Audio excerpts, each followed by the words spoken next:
এখনো তাকিয়ে আছিস ওই বিল্ডিংটার দিকে? তোর স্বপ্নের রাজকুমার কি ওই ছাদে এসে নামবে নাকি? রাইসা একটা দীর্ঘশ্বাস ফেলে। আরে না, ডিজাইনটার একটা অংশ কিছুতেই মিলছে না। দেখছিস না এই পিলারটার জন্য পুরো স্পেসটা নষ্ট লাগছে। তুই আর তোর পিলার, দুনিয়াতে আরো অনেক কিছুই আছে দেখার মতো। যেমন ধর ওই ছেলেটা কতক্ষণ ধরে তোকে দেখছে। আমার ওসবে আগ্রহ নেই, তুই জানিস। থাকবে কি করে? তোর তো ছোটবেলা থেকেই এক অ্যালার্জি, বিশেষ করে তোর ওই চাচাতো ভাইটার উপর।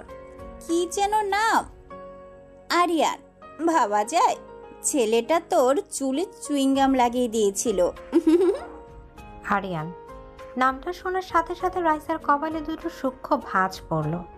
মেমোরি কার্ড থেকে ডিলিট করে দেওয়া একটা ভাইরাসের মতো নামটা আবার ফিরে আসলো। আরিয়ান চৌধুরী, তার জীবনের সবচেয়ে বড় উপদ্রব। যে ছেলেটার একমাত্র কাজ ছিল তাকে জ্বালাতন করা। রাইসা স্বস্তির নিঃশ্বাস ফেলেছিল যেদিন শুনেছিল সে দেশ ছেড়ে চলে যাচ্ছে। গত 7-8 বছরে তার কোনো খবর নেই, আর রাইসা জানতে চায়ও না। প্লিজ ওই সাইকোর নামটা নিস না তো, মুডটাই অফ হয়ে যায়।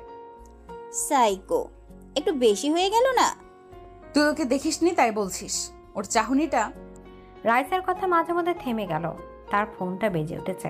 স্ক্রিনে মা নামটা জল জল করছে, কিন্তু ফোনটা ধরতে ওপাশ থেকে ভেসে এলো মায়ের কান্না ভেজা আতঙ্কিত স্বর।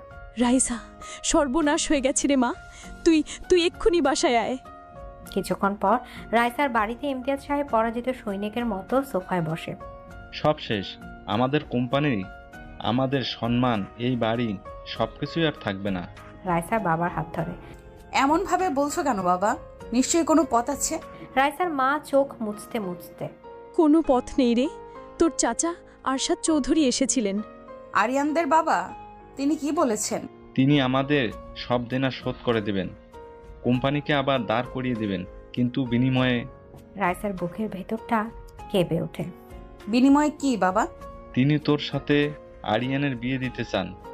প্রস্তাবটা ছিল বিনা মেঘে বজ্রপাতের মতো। যে ছেলেটাকে রাইসা সাইকো বলে জানে, যার কাছ থেকে সে সারা জীবন পালিয়ে বেরিয়েছে, ভাগ্য তাকে সেই শিকারের খাঁচাতেই ঠেলে দিচ্ছে।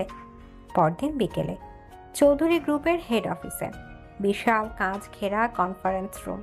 চারিদিকে বিলাসবহুল আয়োজন আর কর্পোরেট শীতলতা যেন রাইসার অসহায়ত্বকে আরও বাড়িয়ে তুলছিল।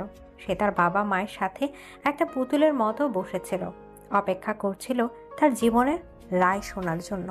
ঠিক সেই মুহূর্তে রুমের দরজাটা নিঃশব্দে খুলে গেল। এক দীর্ঘদেহী যুবক ভেতরে প্রবেশ করলো।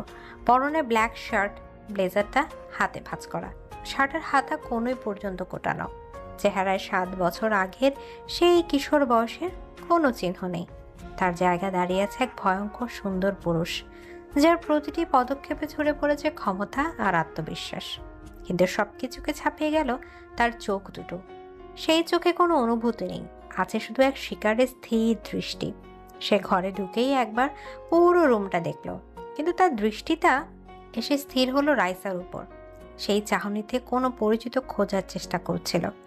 ছিল চূড়ান্তের অধিকারবোধ, যেন সে তার বহু বছর ধরে ফেলে রাখা সম্পত্তি ফিরে পেতে এসেছে।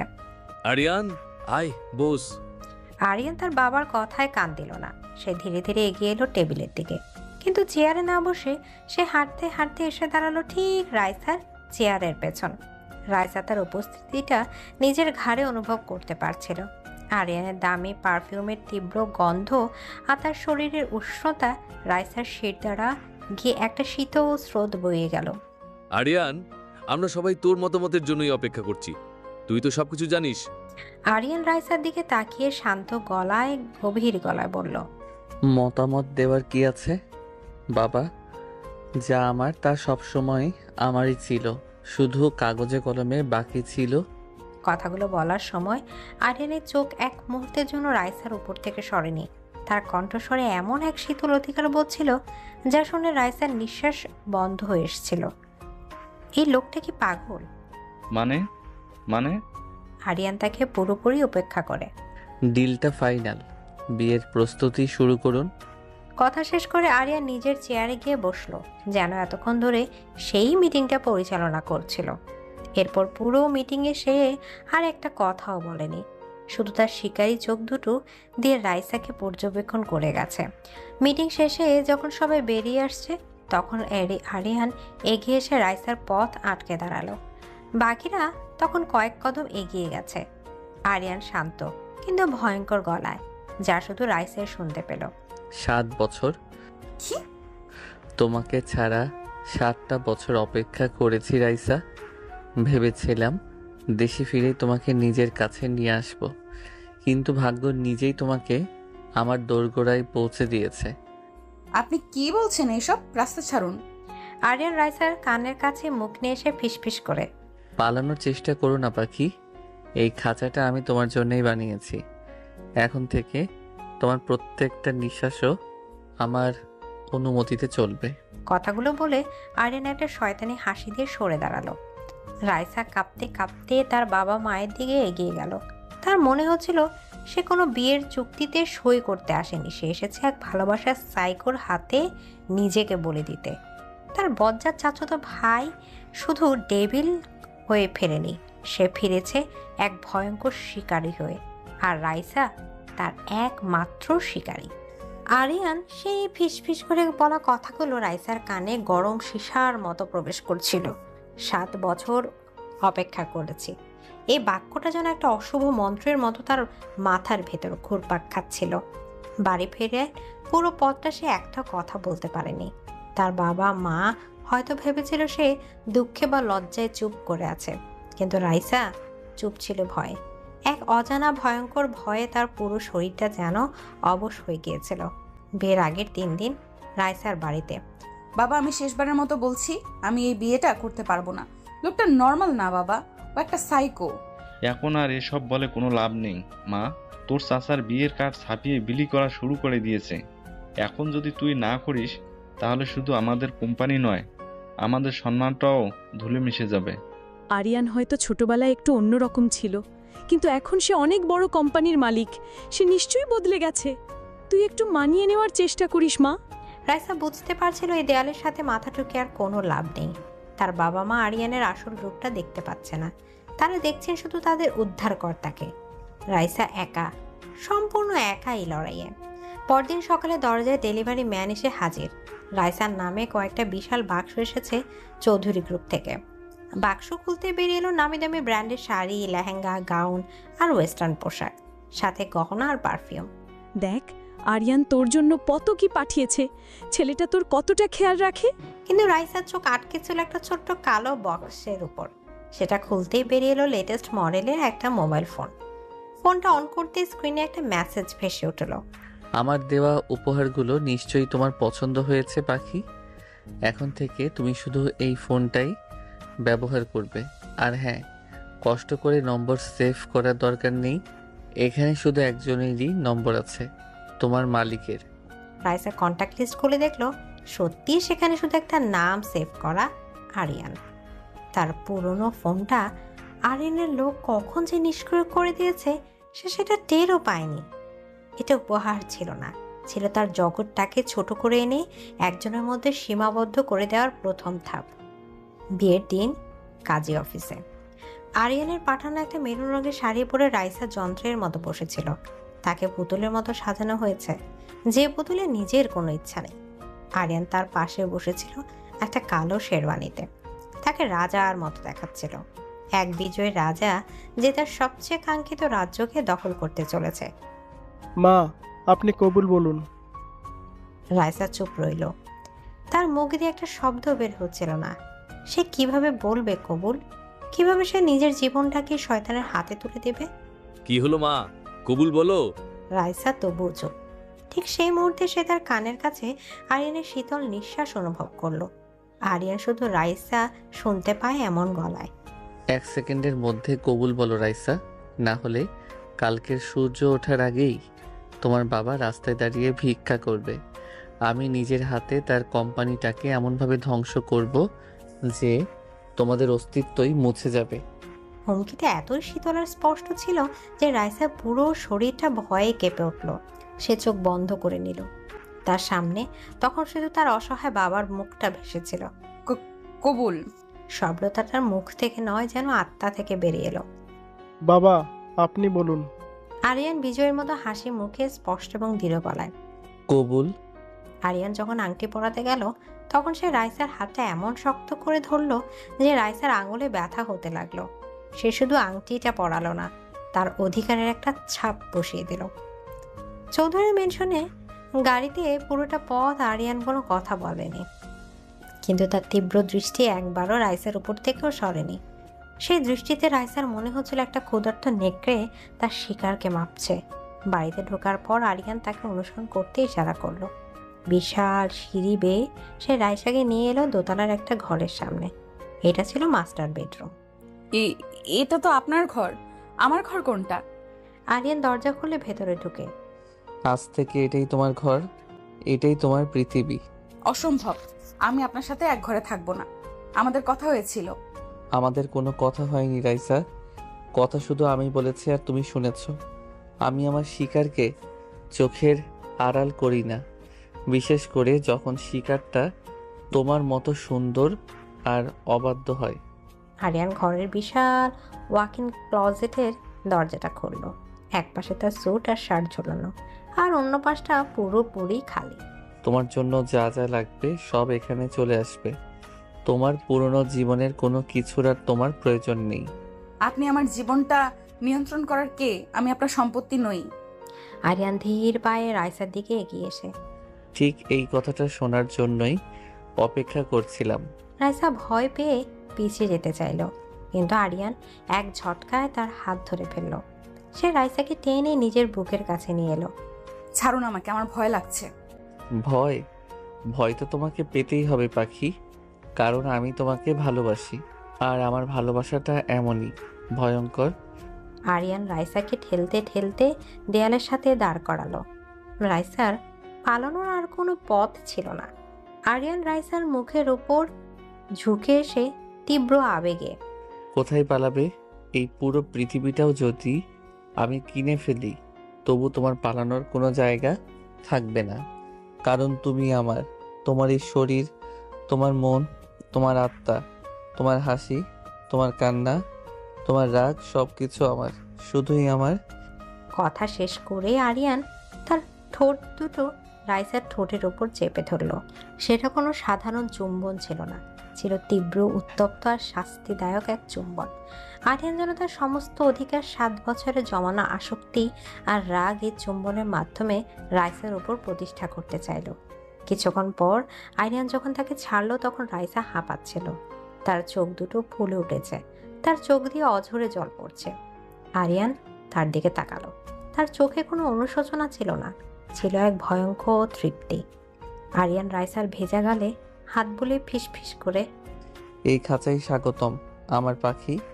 আরিয়ানের শেষ কথাটা ছিল একটা রায়। এই খাঁচায় স্বাগতম আমার পাখি। এই বাক্যটা শোনার পর রাইসার মনে হলো তার পায়ের নিচের পৃথিবীটা যেন সত্যি সত্যি সরে গেছে। সে দেয়ালে হেলান দিয়ে দাঁড়িয়েছিল, তার পুরো শরীরটা থর থর করে কাঁপছিল। ঠোঁটের ওপর আরিয়ানের সেই শাস্তিদায়ক চুম্বনের জুলুনি আর স্বাদে তার মাথাটা ঘুরছিল। ভয়, অপমান আর এক অব্যাখ্যাত তীব্র অনুভূতিতে সে প্রায় জ্ঞান হারানোর মতো অবস্থায় পৌঁছে গিয়েছিল। তার চোখে জল আর বাঁধ মানছিল না। সে ধীরে ধীরে দেয়াল বেয়ে মেঝেতে বসে পড়ল। 2 হাতে মুখ ঢেকে কান্নায় ভেঙে পড়ল। তার 17 বছরের স্বপ্ন, তার স্বাধীনতা, তার ছোট্ট গোছানো জগৎটা, সবকিছু এক রাতের মধ্যে কিভাবে দুঃস্বপ্নে পরিণত হতে পারে। আরিয়ান ধীর পায়ে রাইসার সামনে এসে হাঁটু গেড়ে বসে। কাঁদবে না? আরিয়ানের গলাটা ছিল অস্বাভাবিক নরম, যা তার আগের ভয়ঙ্কর রূপের সাথে একেবারেই মিলছিল না। এই নরম স্বরটা যেন সাপের হিসহিসের মতো আরো ভয়ঙ্কর শোনালো। আমার কাছে আসবেন না প্লিজ, আমাকে একা ছেড়ে দিন। একা ছেড়ে দেওয়ার জন্য তোমাকে 7 বছর পর ফিরিয়ে আনিনি রাইসা, আর তোমার চোখের জল, এটা সহ্য করার ক্ষমতা আমার নেই, বিশেষ করে যদি সেই জল আমার কারণে হয়। কি সাংঘাতিক স্ববিরোধী কথা! যে মানুষটা তার কান্নার কারণ, সেই আবার বলছে তার কান্না সহ্য হয় না। রাইসা কান্নার মধ্যে মুখ তুলে তাকালো। আরিয়ানের চোখে সে কোনো রাগ বা হিংস্রতা দেখলো না, দেখলো এক অদ্ভুত যন্ত্রণা আর তীব্র পজিটিভনেস। আরিয়ান রাইসার দিকে হাত বাড়িয়ে, ওঠো। রাইসা ভয়ে পেছিয়ে গেল। আরিয়ানের বাড়ানো হাতটা সে স্পর্শ করলো না। মুহূর্তের জন্য আরিয়ানের নরম মুখটা আবার কঠিন হয়ে উঠল। তার চোয়াল শক্ত হয়ে গেল, কিন্তু সে নিজেকে সামাল নিল। আরিয়ান উঠে দাঁড়িয়ে শীতল গলায়, বেশ, আমার স্পর্শ যদি তোমার এতই বিষ মনে হয় তাহলে তাই সই, কিন্তু আমার হুকুম তোমাকে মানতেই হবে। যাও, ফ্রেশ হয়ে এসো, ওয়াশরুমে তোমার জন্য কাপড় রাখা আছে। রাইসা দেখলো আরিয়ান যেদিকে ইশারা করলো সেখানে একটা চেয়ারের উপর একটা সুন্দর সিল্কের নাইট গাউন ভাঁজ করে রাখা। লোকটা কতটা পূর্ব পরিকল্পিত! তার মানে সে প্রথম থেকেই জানতো আজ রাতে রাইসা এই ঘরেই থাকবে। কিছুক্ষণ পর রাইসা যখন ফ্রেশ হয়ে বেরোলো তখন সে দেখলো ঘরের পরিবেশটা বদলে গেছে। ঘরের সাথে লাগোয়া ব্যালকনিতে একটা ছোট্ট সুন্দর টেবিল সাজানো হয়েছে। সেখানে শুধু দুজনের জন্য ডিনার পরিবেশন করা হয়েছে। মোমবাতির নরম আলোয় চারদিকটা স্বপ্নীল লাগছিল, কিন্তু এই স্বপ্নীল পরিবেশটাও রাইসার কাছে বিভীষিকার মতো মনে হলো। এসে বসো। রাইসা যন্ত্রের মতো গিয়ে চেয়ারে বসলো। তার সামনে তার প্রিয় সব খাবার সাজানো, কিন্তু তার গলা দিয়ে এক দানাও নামবে বলে মনে হচ্ছিল না। আমার খিদে নেই। আরিয়ান শান্তভাবে নিচের প্লেটে খাবার তুলে নিয়ে, আমি তোমাকে খেতে অনুরোধ করিনি রাইসা, আদেশ দিয়েছি। আমি খাবো না। বেশ, তুমি না খেলে আমিও খাবো না, আর অভুক্ত থাকলে আমার শরীর খারাপ হতে পারে, তখন আমার মেজাজটাও। আরিয়ান কথা শেষ করলো না, কিন্তু এর ভেতরে হুমকিটা স্পষ্ট ছিল। রাইসা বুঝতে পারছিল এই সাইকোর সাথে জেদ করে সে জিততে পারবে না, বরং এর পরিণাম আরো ভয়ঙ্কর হবে। সে কাঁপা কাঁপা হাতে চামচটা তুলে নিল এবং জোর করে কয়েক লোকমা খেলো।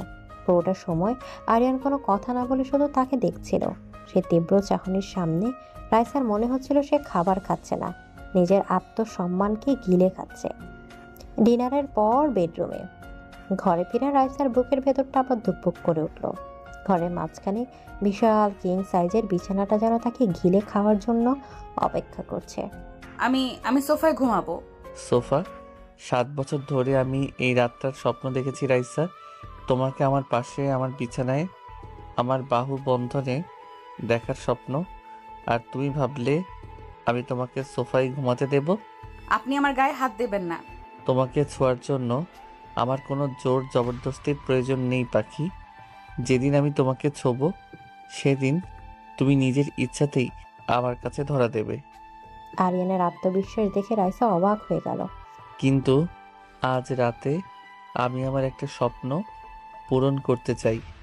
আমি শুধু তোমাকে আমার পাশে ঘুমোতে দেখতে চাই। আমার পাশে এসে চুপচাপ শুয়ে পড়ো। কোনো চালাকির চেষ্টা করলে তার পরিণতির জন্য কিন্তু তুমি নিজেই দায়ী থাকবে।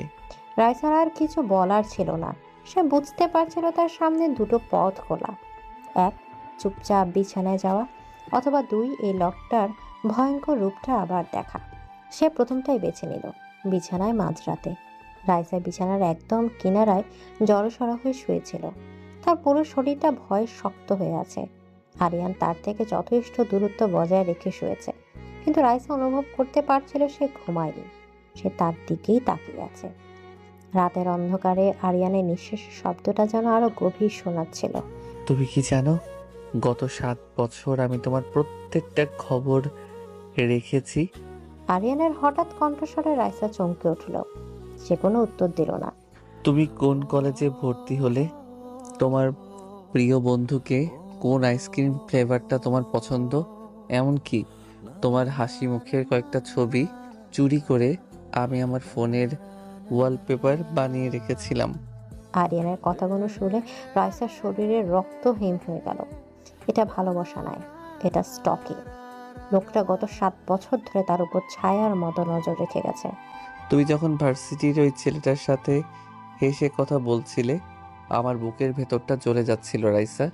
তোমার ওই হাসি দেখার অধিকার আর কারো নেই। তোমার চোখের জল, তোমার রাগ, তোমার অভিমান, সব কিছুতে শুধু আমার অধিকার। আরিয়ানের গলাটা আবেগে ভারী হয়ে আসছিল। সে ধীরে ধীরে রাইসার দিকে একটু এগিয়ে গেল। রাইসার হৃৎপিণ্ডটা গলার কাছে এসে ধুকপুক করতে লাগলো। সে ভাবলো আরিয়ান হয়তো এবার তার দেয়া কথা ভাঙবে, কিন্তু আরিয়ান তা করলো না। সে খুব সাবধানে তার হাতটা বাড়ালো। তারপর রাইসার কপালে এসে পড়া অবাধ্য চুলের গোছাটা আলতো করে তার কানের পেছনে গুজে দিল। তার আঙুলের সেই স্পর্শটা ছিল আশ্চর্য রকম নরম আর উষ্ণ। আগে সে শাস্তিদায়ক চুম্বনের সাথে এর স্পর্শের কোনো মিল নেই। আরিয়ানের এই ভয়ঙ্কর স্বীকারোক্তি আর তার এই অপ্রত্যাশিত নরম স্পর্শ, এই দুটো মিলে রাইসার মস্তিষ্কের ভেতরটা যেন তাল গোল পাকিয়ে গেল। সে কার সাথে শুয়ে আছে? এক নিষ্ঠুর দানব নাকি এক পাগল প্রেমিক? রাইসা চোখ বন্ধ করলো না। সে খোলা চোখে অন্ধকার ছাদের দিকে তাকিয়ে রইল আর তার কানের পাশে অনুভব করতে লাগলো এক সাইকোর উষ্ণ নিঃশ্বাস। তার খাঁচার প্রথম রাতটা ছিল ভয় আর অব্যাখ্যাত মোহের এক বিপজ্জনক মিশ্রণ। আরিয়ানের সেই ভয়ঙ্কর স্বীকারোক্তি আর আলতো স্পর্শের পর রাইসার চোখে আর ঘুম আসেনি। সে ভোরের আলো ফোটার অপেক্ষায় ছিল, যেন এ রাতের অন্ধকারটা তার জীবনের উপর স্থায়ীভাবে চেপে বসেছে। সে যখন সকালে ঘুম থেকে উঠল তখন বিছানার অন্য পাশটা খালি। এক মুহূর্তের জন্য তার মনে এক ঝলক স্বস্তি খেলে গেল। লোকটা আশেপাশে নেই, কিন্তু সেই স্বস্তিটা ছিল একেবারেই ক্ষণস্থায়ী। সে দেখল ঘরের সাথে লাগোয়া বিশাল কাঁচের জানালার সামনে আরিয়ান দাঁড়িয়ে আছে, পরনে নিখুঁত স্যুট, হাতে কফির কাপ। সে বাইরের দিকে নয়, তাকিয়েছিল রাইসার দিকে। তার মানে সে ঘুম থেকে ওঠার পর থেকে রাইসাকে পর্যবেক্ষণ করছে। এই লোকটা ঘুমায় কখন? আরিয়ান কফির কাপে চুমুক দিয়ে।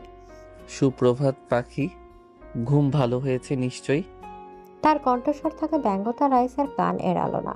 রাইসা কোনো উত্তর না দিয়ে বিছানা থেকে নামতে গেলে, তৈরি হয়ে নাও, 10 মিনিটের মধ্যে ব্রেকফাস্ট টেবিলে আসবে। আমি আগে ভার্সিটিতে যাওয়ার জন্য তৈরি হব, আমার আজ খুব জরুরি কাজ আছে। আরিয়ান ধীরে ধীরে রাইসার দিকে এগিয়ে এসে, তোমার জরুরি কাজগুলো এখন থেকে আমি ঠিক করব রাইসা। আর আমার সিদ্ধান্ত হলো, আজ তুমি ভার্সিটিতে যাচ্ছ না। মানে? আমার ফাইনাল প্রজেক্টের কাজ চলছে, আমাকে যেতেই হবে। এটাই আমার শেষ সুযোগ নিজেকে প্রমাণ করার। আপনি আমার ভবিষ্যৎ নষ্ট করতে পারেন না। আরিয়ান রাইসার খুব কাছে এসে তার দিকে ঝুঁকে, তোমার ভবিষ্যৎ তো আমি রাইসা, আর সেটা নষ্ট হওয়ার কোনো সুযোগই আমি রাখবো না। আপনার ডেভিল, একটা শয়তান। ধন্যবাদ। তোমার মুখে এই নামটা শুনতে আমার বেশ ভালো লাগে। আর তোমার প্রজেক্টের জন্য চিন্তা করতে হবে না। মানে? আমি তোমার বন্ধু নীলা আর ওই ছেলেটা রাহুল দুজনকে এখানে আসতে বলেছি। তোমরা আমার লাইব্রেরি ঘরে বসে কাজ করবে আমার চোখের সামনে। রাইসা স্তব্ধ হয়ে গেল। এই লোকটার বুদ্ধির সাথে সে পড়ে উঠবে না। সে তাকে তার শেষ আশ্রয়টুকু তার ভার্সিটির জগৎটা থেকেও বিচ্ছিন্ন করে দিল। সে রাইসাকে তার বন্ধুদের সাথে কাজ করার সুযোগ দিচ্ছে, কিন্তু নিজের বানানো খাঁচার ভেতরে, নিজের করা নজরের আওতায়। কিছুক্ষণ পর ওয়াকিং ক্লজেটে রাইসা যখন ভার্সিটিতে যাওয়ার জন্য তার সাধারণ একটা স্যালার কামিজ বের করেছিল, তখন আরিয়ান ঘরে ঢুকলো। এটা নয়। সে কথা না বাড়িয়ে আলমারি থেকে একটা হালকা আকাশি রঙের হাইনেক ফুলহাতা ডিজাইনের গাউন বের করলো। পোশাকটা সুন্দর, দামি এবং মার্জিত, কিন্তু রাইসার মনে হলো এটা তার ব্যক্তিত্বের সাথে একেবারেই বেমানান। তুমি এটা পরবে? আমি আপনার সাজানো পুতুল নই যে আপনি যা বলবেন আমি তাই পরবো। আমি এটা পরবো না। আরিয়ান ধীর পায়ে এগিয়ে এসে রাইসার হাত থেকে তার পোশাকটা নিয়ে ছুঁড়ে ফেলে দিয়ে, তাহলে তোমার বন্ধুদের ফোন করে আসতে বারণ করে দেই। প্রজেক্টটা আর করার দরকার নেই। এই ঘরে সারা জীবন বন্দি হয়ে থাকো, সিদ্ধান্ত তোমার। আরিয়ানের গলা বড় শীতল। রাইসা বুঝতে পারছিল এই ডেভিলের সাথে যেতে যেতে ফল হবে ভয়ঙ্কর। সে আজ তার বন্ধুদের সাথে দেখা করার সুযোগটা হারাতে চায় না। সে দাঁতে দাঁত চেপে আরিয়ানের বেছে দেয়া পোশাকটা হাতে তুলে নিল। গুড গার্ল, ঠিক এইভাবেই আমার সব কথা শুনবে। তাহলে দেখবে এই খাঁচাটাও তোমার কাছে স্বর্গের মতো মনে হবে। কিরে, তোকে তো রাজকন্যার মতো লাগছে, কিন্তু তোর মুখটা এমন শুকনো কেন? আর এই লোকটা এখানে কি করছে? ঘরের অন্য প্রান্তে একটা বিশাল এক কাঠের ডেস্কে আরিয়ান তার ল্যাপটপ নিয়ে বসেছিল। সে এমনভাবে কাজ করছিল যেন সে তাদের অস্তিত্ব সম্পর্কে সচেতনই নয়, কিন্তু তার তীক্ষ্ণ নজর যে তাদের উপরে স্থির সেটা বুঝতে রাইসার এক মুহূর্তও লাগেনি। রাহুল একটু ইতস্তত করে, রাইসা, চলো তাহলে কাজটা শুরু করি। ওই ডিজাইনটা। হ্যাঁ চল। তারা কাজে ডুব দেওয়ার যথেষ্ট চেষ্টা করছিল, কিন্তু পরিবেশটা ছিল খুবই অস্বস্তিকর। আরিয়ানের উপস্থিতি পুরো ঘরটাকে ভারী করে রেখেছিল। নীলা বারবার আর চোখে আরিয়ানকে দেখছিল আর রাইসাকে ইশারা করছিল। রাইসা শুধু তাকে চুপ থাকতে বলেছিল। রাহুল একটা ডিজাইনের দিকে তাকিয়ে হেসে। আরে এই অংশটা তো পুরোপুরি ভুল করছো, তোমাকে না বলছিলাম। রাহুল হাসতে হাসতে যখন রাইসার খাতার উপর ঝুঁকে পড়ছিল, তখন হঠাৎ করে ঘর কাঁপিয়ে একটা শব্দ হলো। সবাই চমকে সেদিকে তাকালো। আরিয়ানের হাত থেকে একটা ভারী পেপার ওয়েট মেঝেতে পড়ে গেছে। সরি, হাত থেকে পিছলে গেল, তোমরা কাজ করো। তার গলার স্বর শান্ত থাকলেও তার চোখ দুটোতে তখন আগুন জ্বলছিল। সেই আগুনটা সরাসরি রাহুলের দিকে নির্দেশ করা ছিল। রাহুল ছেলেটা বুদ্ধিমান, সেই চাহনির অর্থ বুঝতে পেরে সঙ্গে সঙ্গে রাইসার কাছ থেকে কিছুটা দূরে সরে বসলো। কাজ প্রায় শেষের দিকে, সবাই একটু রিল্যাক্স হয়ে নিজেদের মধ্যে কথা বলছিল। রাহুল একটা ব্লু প্রিন্ট দেখানোর জন্য রাইসার দিকে বাড়ালো। ঠিক সেই মুহূর্তে একেবারে অনিচ্ছাকৃতভাবে রাহুলের আঙুল রাইসার হাতের সাথে সামান্য ছুঁয়ে গেল। আর ঠিক তখনই আরও একটা শব্দ হলো, হঠাৎ। সবাই দেখলো আরিয়ানের হাতে থাকা দামি পার্কার পেনটা সে অবলীলায় 2 টুকরো করে ভেঙে ফেলেছে। তার মুখে কোনো অভিব্যক্তি নেই, কিন্তু তার সাদা হয়ে যাওয়া আঙুলের গাঁটগুলো তার ভেতরের দগদগে রাগের জানান দিচ্ছিল। আরিয়ান ধীরে ধীরে উঠে দাঁড়ালো। তারপর মুখে একটা সৌজন্যমূলক হাসি ফুটিয়ে রাহুলের দিকে এগিয়ে গেল। রাহুল, তাই না?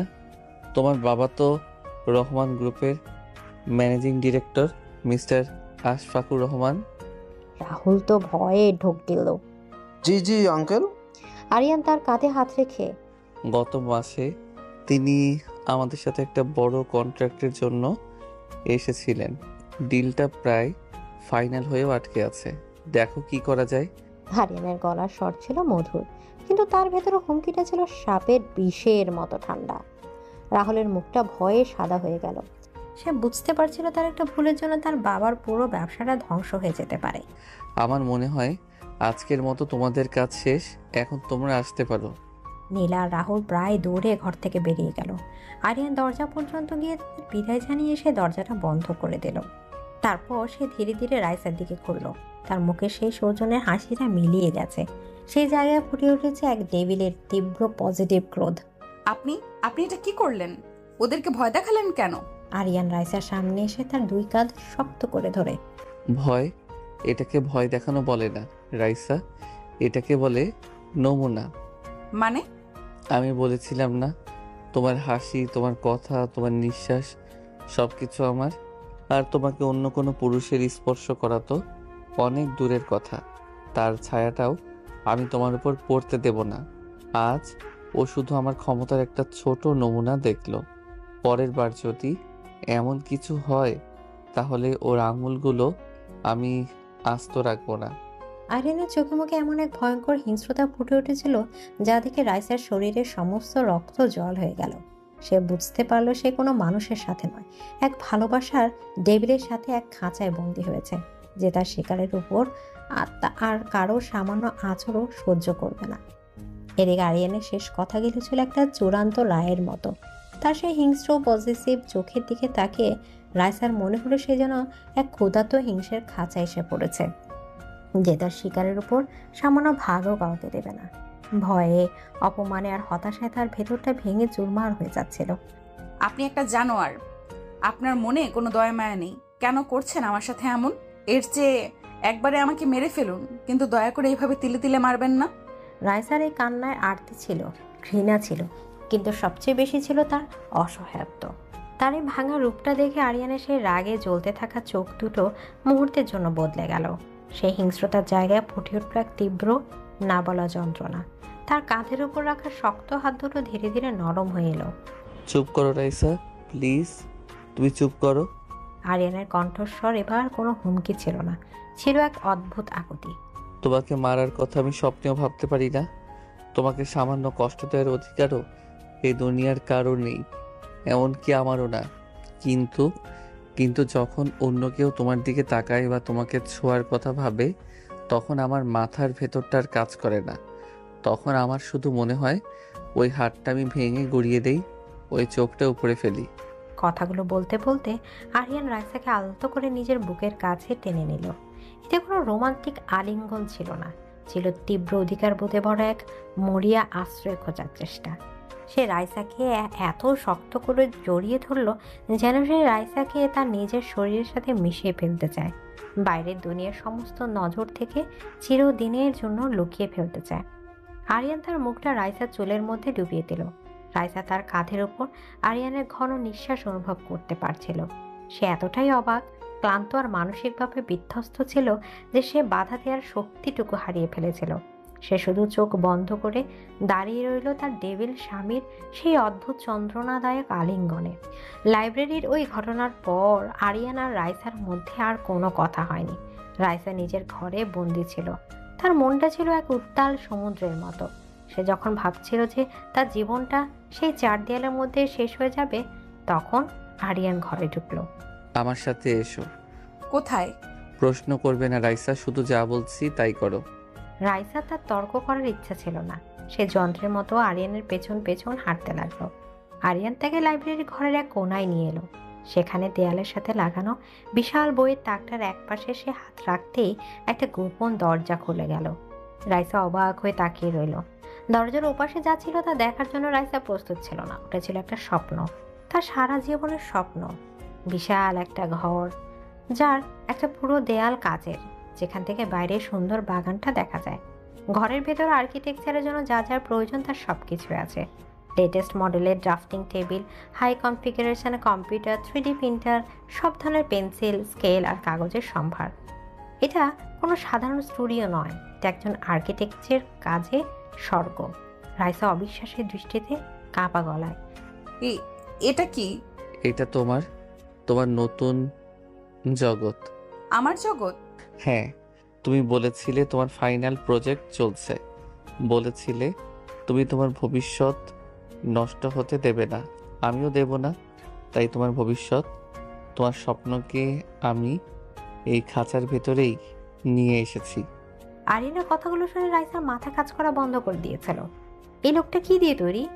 সকালে যে মানুষটা তার বন্ধুদের সামনে তাকে অপমান করলো, যে তার বন্ধুকে প্রায় হুমকি দিয়ে তাড়িয়ে দিল, সেই মানুষটা তার স্বপ্নের জন্য এমন একটা জগৎ তৈরি করে রেখেছে। তোমাকে আর ভার্সিটিতে যাওয়ার দরকার নেই। তোমার যা যা লাগবে সব এখানে চলে আসবে। তোমার টিচার বা বন্ধুদের যদি দরকার হয়, তারাও এখানে এসে তোমার সাথে দেখা করবে। তুমি তোমার স্বপ্ন পূরণ করবে রাইসা, কিন্তু আমার বানানো এই স্বর্গে, আমার চোখের সামনে থেকে। এই ডেভিডের ভালোবাসার ধরনটা ছিল একেবারেই অন্যরকম। সে ডানা কেটে নেয় না, সে খাঁচাটাকে আকাশ বানিয়ে দেয়। রাইসা অনেকক্ষণ চুপ করে থাকার পর, আপনি কেন করছেন এসব? কেন আমার সাথে এমন করছেন? আরিয়ান কাঁচের দেয়ালের দিকে তাকিয়ে বাইরের অন্ধকারে চোখ রেখে, কারণ একবার আমি আমার সবচেয়ে প্রিয় জিনিসটাকে রক্ষা করতে পারিনি রাইসা। আরিয়ানের কণ্ঠস্বরটা হঠাৎ করে খুব দূরের মনে হলো, যেন সে এই সময় নেই, ফিরে গেছে তার কষ্টদায়ক অতীতে। আমার চোখের সামনে থেকে তাকে কেড়ে নেওয়া হয়েছিল, আর আমি কিছুই করতে পারিনি। আমি দুর্বল ছিলাম। সেই ভুলের অনুশোচনায় আমি গত 7 বছর ধরে জ্বলছি। রাইসার বুকের ভেতরটা ছ্যাদ করে উঠল। তার মনে পড়ল সেই রাতের কথা, আরিয়ানের হাতে থাকা সেই নারীর ছবির কথা। আরিয়ান এবার রাইসার দিকে ঘুরে, তার চোখে তীব্র এক আগুন। কিন্তু আমি আর দুর্বল নই রাইসা। আমি এখন এই শহরের সবচেয়ে শক্তিশালী মানুষ, আর আমি আমার ভুলের পুনরাবৃত্তি করব না। তোমাকে হারানোর আগে আমি এই পুরো পৃথিবীটাকে ধ্বংস করে দেব। প্রয়োজন হলে তোমাকেও এই 4 দেয়ালের মধ্যে সারা জীবনের জন্য বন্দি করে রাখবো, তবু তোমাকে হারাতে পারবো না। এটা কোনো হুমকি ছিল না, ছিল এক ভয়ঙ্কর শপথ। রাইসা প্রথমবার বুঝতে পারলো আরিয়ানের সেই পজিটিভনেসের উৎস ভয়, হারানোর ভয়। আর এই ভয় একটা মানুষকে কতটা বিপজ্জনক করে তুলতে পারে তা সে আজ নিজের চোখে দেখছিল। অনেক রাতে সেই স্টুডিওতে আরিয়ান রাইসাকে তার নতুন জগতে একা রেখে চলে গিয়েছিল। রাইসা প্রথমে কিছুক্ষণ স্তব্ধ হয়ে বসেছিল, তারপর সে ধীরে ধীরে উঠে দাঁড়ালো। সে ছুঁয়ে দেখলো নতুন ড্রাফটিং টেবিলটা, হাত বোলালো 3D প্রিন্টারের উপর। এগুলো তো সে চেয়েছিল, সারা জীবন ধরে চেয়েছিল। তার মনটা ছিল দ্বন্দ্বময় অনুভূতিতে ভরা। সে তার জেলরকে ঘৃণা করে, অথচ সেই জেলরই আবার তার স্বর্গের, তার স্বপ্নের রক্ষাকর্তা। সেই খাঁচা থেকে মুক্তি চায়, কিন্তু এই খাঁচার ভেতরের আকর্ষণকেও সে অস্বীকার করতে পারছে না। একসময় সে আনমনে একটা চেয়ারে বসে পড়ল। সামনে রাখা সাদা কাগজের উপর তুলে নিল একটা শার্প পেন্সিল। তারপর তার অজান্তে তার আঙুলগুলো চলতে শুরু করলো। ডিজাইন করাটা তার নিঃশ্বাস নেওয়ার মতো। এই মুহূর্তে এটাই ছিল তার একমাত্র মুক্তির পথ। কখন যে সে কাজ করতে করতে ক্লান্ত হয়ে ডেস্কের উপরে মাথা রেখে ঘুমিয়ে পড়েছিল সে টের পায়নি। আরিয়ান যখন মাঝরাতে তাকে দেখতে এলো তখন সে দেখলো রাইসা ঘুমিয়ে আছে। তার মুখটা ঘুমের মধ্যে নিষ্পাপ শিশুদের মতো লাগছে। তার এলোমেলো চুলগুলো মুখের ওপর এসে পড়েছে, চারদিকে ছড়িয়ে আছে তার আঁকা স্কেচ। আরিয়ানের সেই ডেভিল সুলভ কঠিন মুখটা মুহূর্তে নরম হয়ে গেল। সে ঘুমন্ত মুখটার দিকে তাকিয়ে তার মনে হলো এই শান্তির জন্য সে পৃথিবীর যে কোনো শক্তির সাথে লড়তে পারে। সে খুব সাবধানে কোনো শব্দ না করে রাইসার কাছে এগিয়ে গেল। তারপর তাকে আলতো করে নিজের দুই বাহুতে তুলে নিল।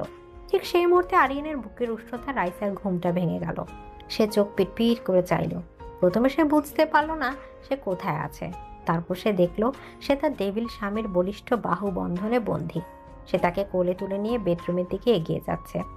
রাইসা চমকে উঠেছিল, কিন্তু অদ্ভুতভাবে সে চিৎকার করলো না, বাধা দিল না। সে শুধু তার স্বামীর মুখের দিকে তাকিয়ে রইল। রাতের অন্ধকারে আরিয়ানের চোখে সে কোনো হিংস্রতা দেখল না, দেখলো এক গভীর তীব্র আবেগ আর না বলা ভালোবাসা। এই প্রথমবার তারা জেলরের বাহু বন্ধনে রাইসার নিজেকে সুরক্ষিত মনে হলো। আরিয়ানের বলিষ্ঠ বাহু বন্ধনে নিজেকে আবিষ্কার করে রাইসার পৃথিবীটা যেন এক মুহূর্তের জন্য থেমে গিয়েছিল। তার মস্তিষ্ক তাকে চিৎকার করে জানান দিচ্ছিল যে এটা বিপদ, এটা একটা ফাঁদ। কিন্তু তার ক্লান্ত শরীর আর বিভ্রান্ত মন সেই বিপদের সংকেতটাকে উপেক্ষা করেছিল। সে দেখেছিল শুধু একজোড়া গভীর চোখ, যে চোখে হিংস্রতার বদলে ছিল এক তীব্র আগলে রাখার আকটে। আরিয়ান কোনো কথা না বলে ধীর পায়ে তাকে নিয়ে বেডরুমের দিকে এগিয়ে গেল। রাইসার নিঃশ্বাসের সাথে তার দামি পারফিউমের পৌরুষালী গন্ধটা মিশে যাচ্ছিল, যা তার অনুভূতির জগৎকে আরো বেশি তাল গোল পাকিয়ে দিচ্ছিল। আরিয়ান খুব সাবধানে তাকে বিছানায় শুয়ে দিল, যেন রাইসা কাচে তৈরি কোনো ভঙ্গুর পুতুল। সে যখন রাইসার উপর থেকে কম্বলটা টেনে দিচ্ছিল তখন রাইসা ফিসফিস করে উঠল। আমি আমি একা থাকতে পারবো। আরিয়ান রাইসার দিকে ঝুঁকে তার মুখের উপর এসে পড়া চুলগুলো আলতো করে সরিয়ে দিয়ে, তোমার জায়গা ডেস্কের উপর নয় রাইসা, তোমার জায়গা এখানে আমার পাশে। তার কণ্ঠস্বরটা ছিল রাতের মতোই গভীর আর শান্ত। সে উঠে দাঁড়ালো এবং ঘরের আলোটা কমিয়ে দিল। তারপর বিছানার অন্য পাশে এসে শুয়ে পড়ল। কিন্তু এবার সে রাইসার দিকে মুখ করে শুলো না, বরং ছাদের দিকে তাকিয়ে রইল। ঘুমিয়ে পড়ো পাখি, কাল তোমার জন্য খুব গুরুত্বপূর্ণ একটা দিন। আরিয়ানের এই অপ্রত্যাশিত শান্ত আচরণে রাইসা আরো বেশি অবাক হলো। সে কোনো উত্তর না দিয়ে চোখ বন্ধ করলো, কিন্তু তার বুকের ভেতরটা ধুকপুক করছিল। এই প্রথমবার এই টেবিলের পাশে শুয়ে তার নিজেকে বন্দী মনে হলো না। মনে হলো সে এক জটিল ধাঁধার সম্মুখীন হয়েছে, যার সমাধান করা প্রায় অসম্ভব। পরদিন সকালে রাইসার যখন ঘুম ভাঙলো তখন সকালে নরম আলোয় ঘরটা ভরে গেছে। সে দেখলো বিছানায় সে একা, আরিয়ান নেই। সে ধড়মড় করে উঠে বসলো। কাল রাতের ঘটনাগুলো তার কাছে স্বপ্নের মতো মনে হচ্ছিল। ঠিক তখনই তার চোখ পড়লো বেডসাইড টেবিলের উপর। সেখানে একটি কাচের ফুলদানিতে রাখা আছে রক্তিম এক গোলাপ, আর তার পাশে রাখা একটা ছোট নোট। তোমার স্টুডিও অপেক্ষা করছে। নোটটাতে কোনো ভালোবাসার কথা ছিল না, কিন্তু কেন যেন রাইসার ভেতরটা একটু অন্যরকম অনুভূতিতে ভরে গেল। সে টেবিলে রাখা ব্রেকফাস্টের দিকে তাকালো। আরিয়ানের রুচি আর শাসনের ছাপ সবখানে স্পষ্ট। ব্রেকফাস্টের পর স্টুডিওতে রাইসা যখন স্টুডিওতে ঢুকলো সে দেখলো আরিয়ান সেখানে আগে থেকে উপস্থিত। সে একটা ড্রাফটিং টেবিলের উপর ঝুঁকে রাইসার রাতের আঁকা স্কেচটা দেখছিল। আপনি এখানে? আপনার না অফিসে যাওয়ার কথা? আমার অফিস সেখানেই, যেখানে আমার সবচেয়ে মূল্যবান সম্পত্তিটা থাকে। এদিকে আরিয়ানের কথায় রাইসা আর প্রতিবাদ করল না। সে চুপচাপ নিজের কাজে মনোযোগ দেওয়ার চেষ্টা করলো।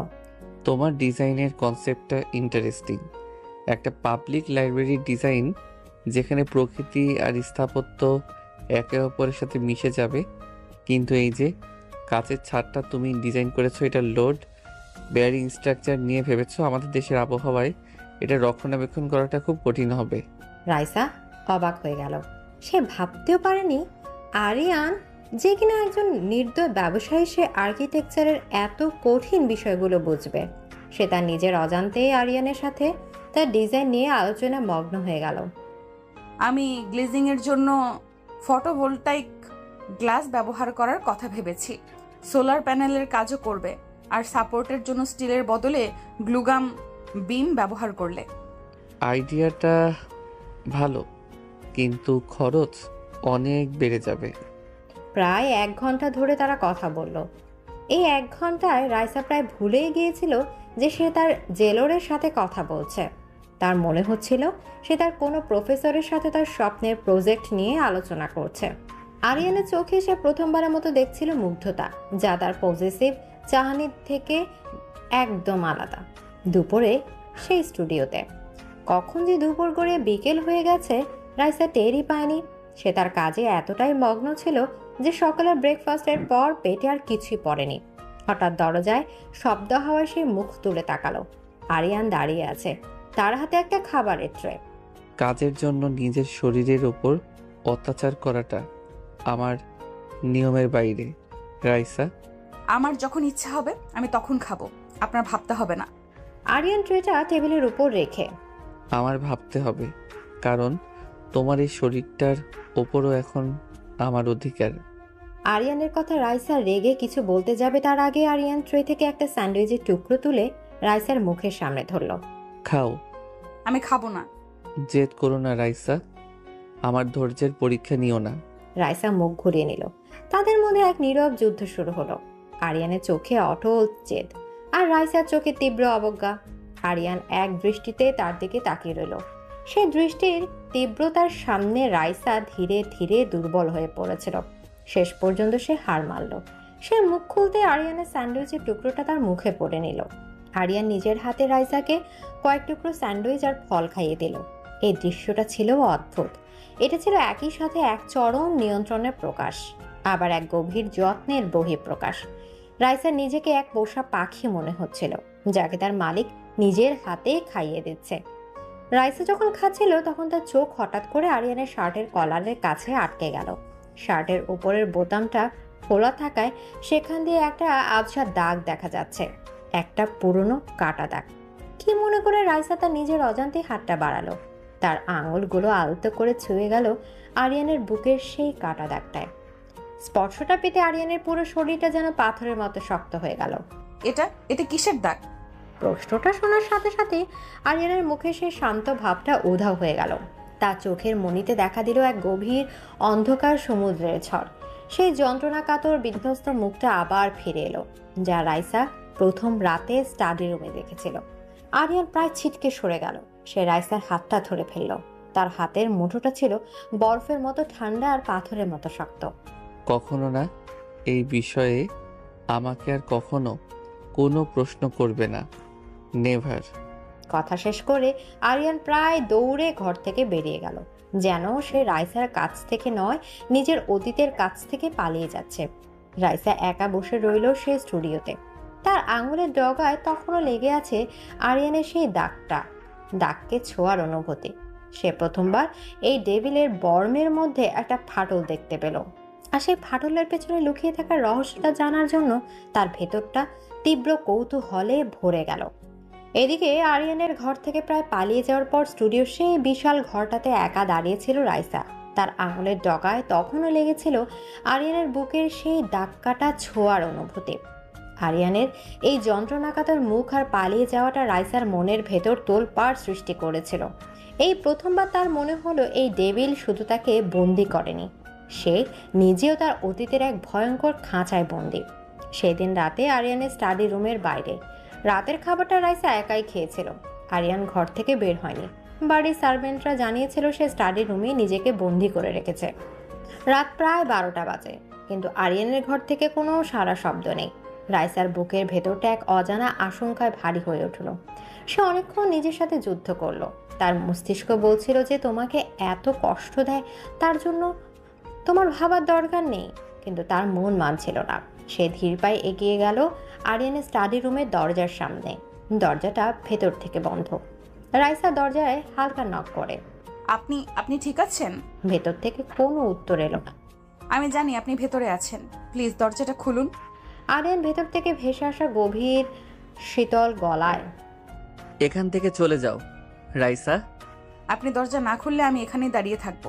কয়েক মুহূর্তের নীরবতা, তারপর একটা ক্লিক শব্দ করে দরজাটা খুলে গেল। ঘরের আলোটা ছিল খুব কম। আরিয়ান দাঁড়িয়ে ছিল ঘরের মাঝখানে, তার হাতে একটা হুইস্কির গ্লাস। তার চুলগুলো এলোমেলো, শার্টের হাতা গোটানো। তাকে দেখে মনে হচ্ছিল তার উপর দিয়ে একটা ঝড় বয়ে গেছে। তোমাকে না বলেছিলাম আমার থেকে দূরে থাকতে? আমার কথা কানে যায় না? আপনি আমার স্বামী, আপনার কি হয়েছে সেটা জানার অধিকার আমার আছে। অধিকার? তুমি অধিকারের কথা বলছো? আরিয়ান এক পা করে রাইসার দিকে এগিয়ে গেল। তার চোখ দুটো রাতের অন্ধকারে নেকড়ের মতো জ্বলছিল। রাইসা ভয় পেয়ে পিছিয়ে যেতে চাইল, কিন্তু তার পিঠটা দরজার সাথে আটকে গেল। ঠিক আছে, আজ আমি তোমাকে তোমার অধিকার আর আমার অধিকার দুটোই বোঝাবো। কথা শেষ করে আরিয়ান তার হাতের গ্লাসটা পাশে ছুঁড়ে ফেলে দিল। সেটা ঝনঝন শব্দ করে ভেঙে টুকরো টুকরো হয়ে গেল। আরিয়ান দুই হাতে দরজাটা চেপে ধরে রাইসাকে পুরোপুরি আটকে ফেলল। আমার প্রথম অধিকার হলো তোমাকে ভালোবাসা, তীব্রভাবে, ভয়ঙ্করভাবে ভালোবাসা। সে রাইসার মুখের ওপর ঝুঁকে এলো। তার নিঃশ্বাসের সাথে হুইস্কির তীব্র গন্ধটা রাইসার মাথা ঘুরিয়ে দিচ্ছিল। সে কিছু বলার আগে আরিয়ান তার ঠোঁট দুটো রাইসার ঠোঁটের উপর চেপে ধরল। এই চুম্বনটা আগের গুলোর মতো ছিল না। এটাতে রাগ ছিল, যন্ত্রণা ছিল, কিন্তু সব কিছুকে ছাপিয়েছিল এক তীব্র মরিয়া আবেগ। আরিয়ান যেন তার সমস্ত কষ্ট, সমস্ত অধিকার এই চুম্বনের মাধ্যমে রাইসার মধ্যে প্রতিষ্ঠা করে দিতে চাইছে। রাইসার শ্বাস প্রশ্বাস ভারী হয়ে এলো। আরিয়ান রাইসার শুধু ঠোঁটে থেমে থাকলো না, সে তার মুখটা নামিয়ে আনলো রাইসার গলায়, তার কাঁধে। তার ভেজা উষ্ণ চুম্বন রাইসার শরীরে যেন আগুন ধরিয়ে দিচ্ছিল। রাইসার হাত দুটো যা এতক্ষণ তাকে বাধা দেওয়ার চেষ্টা করছিল, তা কখন যে আরিয়ানের শার্টের কলারটা খামচে ধরেছে সে নিজেও জানে না। আমার দ্বিতীয় অধিকার হলো তোমাকে অনুভব করা, তোমার শরীরের প্রতিটি অংশ, তোমার হৃদস্পন্দন, তোমার নিঃশ্বাস, সব কিছু অনুভব করার অধিকার শুধু আমার। আরিয়ানের হাত দুটো এবার রাইসার কোমর জড়িয়ে ধরলো। সে রাইসাকে টেনে নিজের শরীরের সাথে এমনভাবে মিশিয়ে নিল যে তাদের মধ্যে আর কোনো দূরত্ব রইল না। রাইসা তার বুকের ভেতরে আরিয়ানের হৃৎপিণ্ডের তীব্র ধুকপুকানি শুনতে পাচ্ছিল। তার শরীরটাই তীব্র পুরুষালী ঘনিষ্ঠতায় অবশ হয়ে আসছিল। আরিয়ান তার মুখটা তুলে আবার রাইসার দিকে তাকালো। তার চোখে আর সেই শীতল ভাবটা নেই, আছে শুধু তীব্র গভীর আবেগ। আর তোমার অধিকার কি জানো? আমার এই যন্ত্রণার ভাগ নেওয়া, আমার এই অন্ধকার জগতের একমাত্র আলো হওয়ার অধিকার শুধু তোমার।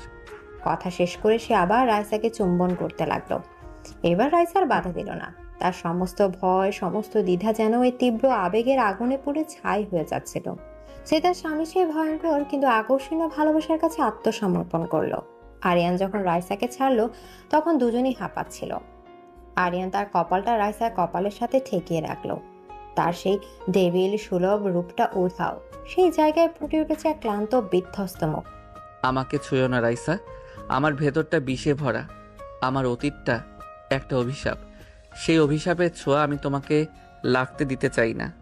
এই প্রথমবার আরিয়ান তার দুর্বলতা প্রকাশ করলো। তার এই কথায় রাইসা বুঝতে পারলো দুপুরে তার পালিয়ে যাওয়ার কারণ রাগ ছিল না, ছিল ভয়। তাকে নিজের অন্ধকার অতীত থেকে রক্ষা করার ভয়। এখন যাও এখান থেকে। আরিয়ান ঘুরে দাঁড়িয়ে ঘরের অন্য প্রান্তে চলে যেতে চাইল, যেন সে আবার নিজের চারপাশে সেই অদৃশ্য দেয়ালটা তুলে নিতে চাইছে। কিন্তু এবার রাইসা তাকে পালাতে দিল না। রাইসা দ্রুত এগিয়ে গিয়ে আরিয়ানের হাতটা ধরে ফেলে। পালাবেন না। আরিয়ানের বলিষ্ঠ শরীরটা থেমে গেল। সে ঘুরে তাকালো না, কিন্তু তার হাতটাও ছাড়িয়ে নিল না। সে শুধু স্থির হয়ে দাঁড়িয়ে রইল। স্টাডি রুমে সেই আবছা আলোয় ভাঙা কাঁচের টুকরোগুলোর মাঝে রাইসা তার টেবিল স্বামীর হাতটা শক্ত করে ধরে দাঁড়িয়ে রইল। এই প্রথমবার শিকারী তার শিকারীর হাত ধরে তাকে থামতে বলছে। এই প্রথমবার খাঁচার পাখিটা তার জেলরের ক্ষতটাকে ছুঁয়ে দেখতে চাইছে। আর তাদের দুজনের মধ্যে থাকা সম্পর্কের সমীকরণটা সেই মুহূর্তে এক নতুন জটিল এবং তীব্র রোমান্টিক দিকে মোড় নিল। আরিয়ানের হাতটা ধরে ফেলে রাইসা যেন এক ঘুমন্ত সিংহকে জাগিয়ে তুলেছিল। আরিয়ান স্থির হয়ে দাঁড়িয়েছিল, তার চওড়া পিঠটা রাইসার দিকে। ঘরে গামছা অন্ধকারে তার ছায়াটা এমনভাবে দেয়ালে পড়েছিল যেন এক আহত দৈত্য দাঁড়িয়ে আছে। হাত ছাড়ো রাইসা। না।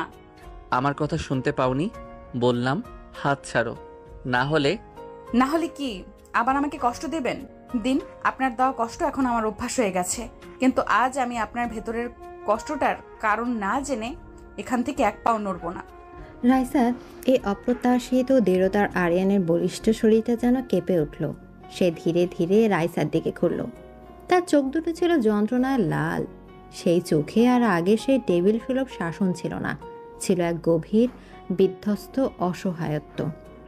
তুমি কি জানতে চাও আমার এই অভিশপ্ত জীবনের কথা? যে জীবনে শুধু অন্ধকার আর অনুশোচনা ছাড়া আর কিছুই নেই? আমি সেই অন্ধকারেই আলো হয়ে থাকতে চাই। রাইসার মুখ থেকে কথাটা নিজের অজান্তেই বেরিয়ে এলো। কথাটা শোনার পর আরিয়ানের চেহারার কঠিন ভাবটা যেন এক মুহূর্তে ভেঙে পড়ল। সে আর নিজেকে ধরে রাখতে পারল না। সে পাশের একটা সোফায় বসে পড়ল এবং 2 হাতে নিজের মুখটাও ঢেকে ফেলল। তার চওড়া কাঁধটা আবেগের তীব্রতায় অল্প অল্প কাঁপছিল। যে মানুষটি কয়েকদিন ধরে তার উপর স্টিম রোলারের মতো শাসন চালিয়েছে, আজ তার এই ভেঙে পড়া রূপটা দেখে রাইসার ভেতরটা মোচড় দিয়ে উঠল। তার সমস্ত ভয়, সমস্ত রাগ ধুয়ে গিয়ে সেই জায়গায় জন্ম নিল এক তীব্র মায়া। রাইসা ধীর পায়ে এগিয়ে গেল। সে আরিয়ানের সামনে মেঝেতে হাঁটু গেড়ে বসল। তারপর খুব সাবধানে কাঁপা কাঁপা হাতে সে আরিয়ানের মাথা থেকে তার হাতটা সরালো। সে দেখল আরিয়ানের চোখ দুটো জলে ছল ছল করছে। যে চোখে সে শুধু রাগ আর অধিকার দেখেছে, আজ সেই চোখে সে দেখল সমুদ্রের মতো গভীর কষ্ট। প্লিজ বলুন কি হয়েছে আপনার সাথে। আমাকে আপনার কষ্টের ভাগ নিতে দিন। তুমি ভাগ নিতে পারবে না রাইসা। এই ভার অনেক বেশি। এই ভার আমাকে গত 7 বছর ধরে জীবন্ত পুড়িয়ে মারছে। রাইসা কোনো কথা না বলে তার হাতটা বাড়িয়ে আরিয়ানের গালটা আলতো করে স্পর্শ করলো। তার আঙুলের ডগা দিয়ে সে আরিয়ানের চোখের কোণ থেকে গড়িয়ে পড়া এক ফোঁটা জল মুছে দিল। রাইসার এই নরম স্পর্শটা ছিল যেন শেষ আঘাত। আরিয়ানের সমস্ত নিয়ন্ত্রণ ভেঙে গেল। সে এক ঝটকায় রাইসাকে নিজের বুকের কাছে টেনে নিল। সে রাইসাকে জড়িয়ে ধরে তার কাঁধে মুখ গুজল, ঠিক যেমন এক অসহায় শিশু তার মায়ের কাছে আশ্রয় খোঁজে। রাইসা তার পিঠে আরিয়ানের উষ্ণ নিঃশ্বাস আর চোখের জলের ভেজা অনুভূতি পাচ্ছিল। রিয়া, ওর নাম ছিল রিয়া। রাইসা চুপ করে রইল। সে শুধু তার হাতটা আরিয়ানের পিঠের উপর রাখলো, তাকে ভরসা দেওয়ার জন্য। ও ছিল আমার বেস্ট ফ্রেন্ড, আমার খেলার সাথী, আমার চেয়ে 2 বছরের ছোট ছিল, আমার সব পাগলামির একমাত্র সঙ্গী। ওই ছবিটা যেটা তুমি দেখেছিলে ওটা ওরই ছবি। আরিয়ান বলতে লাগলো সেই ভয়ঙ্কর রাতের কথা। এক বৃষ্টির রাতে তারা গাড়ি নিয়ে লং ড্রাইভে বেরিয়েছিল। গাড়িটা আরিয়ান চালাচ্ছিল। একটা অ্যাক্সিডেন্ট, একটা মারাত্মক অ্যাক্সিডেন্ট। আমার চোখের সামনে গাড়িটা কয়েকবার পল্টি খেলো। আমি ওকে বাঁচাতে পারিনি রাইসা। আমার জন্য, শুধু আমার জন্য ও আজ আর নেই। আমার বুকের এই দাগটা, এটা সেই অ্যাক্সিডেন্টেরই চিহ্ন। এটা আমাকে প্রত্যেক মুহূর্তে মনে করিয়ে দেয় আমি একটা ব্যর্থ মানুষ। আমি আমার সবচেয়ে প্রিয়জনকে রক্ষা করতে পারিনি। আরিয়ানের কনফেশন শুনে রাইসা নিজের চোখ দিয়েও জল গড়িয়ে পড়ছিল। সে বুঝতে পারছিল আরিয়ানের এই ডেভিল হয়ে ওঠার পেছনের কারণটা। সে ভালোবাসার মানুষকে হারানোর ভয়ে এতটা আতঙ্কিত যে সে তার নতুন ভালোবাসাকে এক ভয়ঙ্কর খাঁচায় বন্দি করে রক্ষা করতে চায়। আরিয়ান রাইসার কাঁধ থেকে মুখটা তুলল। তার চোখ দুটো লাল, মুখটা ভেজা। সে রাইসার দিকে এমনভাবে তাকালো যেন রাইসাই তার জীবনের শেষ আশ্রয়। সে ধীরে ধীরে রাইসার মুখের দিকে ঝুঁকল। রাইসা এবার বাধা দিল না। সে চোখ বন্ধ করলো। আরিয়ান তার ঠোঁট দুটো লাগলো রাইসার ঠোঁটের ওপর। এই চুম্বনটা ছিল আগের সবগুলো থেকে আলাদা। এটাতে কোনো জোর ছিল না, ছিল শুধু আত্মসমর্পণ। এটাতে কোনো অধিকার ছিল না, ছিল শুধু আকুতি। এটাতে কোনো শাসন ছিল না, ছিল শুধু ভালোবাসা আর যন্ত্রণা। রাইসা তার স্বামীর সেই কষ্টটাকে অনুভব করার জন্য সাড়া দিল। এটা ছিল তাদের প্রথম ট্রুলি মিউচুয়াল কিস, যে চুম্বনের মাধ্যমে দুটো ভাঙা আত্মা একে অপরের মধ্যে শান্তি খুঁজে নিচ্ছিল। কিছুক্ষণ পর আরিয়ান যখন চুম্বন থেকে সরে এলো, তখন সে রাইসার হাতটা ধরে নিজের হাতের মুঠোয় তুলে নিল। আমি ওকে রক্ষা করতে পারিনি, কিন্তু তোমাকে আমি হারাতে পারবো না রাইসা, কখনো না। সে রাইসার চিবুকটা আলতো করে তুলে ধরল। তার চোখের দিকে সরাসরি তাকিয়ে বলল, আজ থেকে তুমি শুধু আমার খাঁচার পাখি নও রাইসা, তুমি আমার এই অভিশপ্ত জীবনের একমাত্র শান্তি। আরিয়ানের এই স্বীকারোক্তি, এই আত্মসমর্পণ তাদের সম্পর্কের সমস্ত সমীকরণকে বদলে দিল।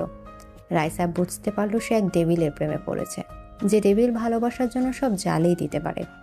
আবার সে ভালোবাসার এক নরম স্পর্শে মোমের মতো গলে যেতে পারে। আর এই বিপজ্জনক প্রেম থেকে হয়তো তাদের নতুন এক গল্প শুরু হতে চলেছে। আরিয়ানের শেষ স্বীকারোক্তিটা ছিল এক নতুন ভোরের মতো, যে ভোরের আলোয় রাইসা প্রথমবার তার ডেভিল স্বামীর ভেতরে ক্ষতবিক্ষত মানুষটাকে দেখার সুযোগ পেয়েছিল।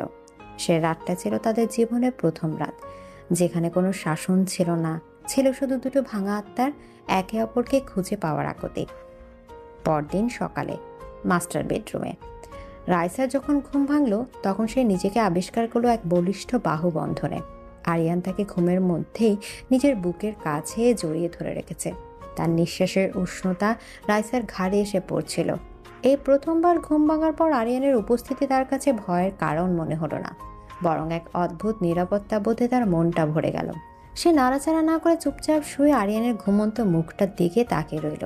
ঘুমের মধ্যেই মানুষটা কতটা শান্ত আর নিষ্পাপ দেখায়। সেই ধারালো চোয়াল, সেই কঠিন ঠোঁট, সবকিছুই ঘুমের মধ্যে নরম হয়ে এসেছে। কে বলবে এই মানুষটার ভেতরে একটা ভয়ঙ্কর ডেভিল বাস করে?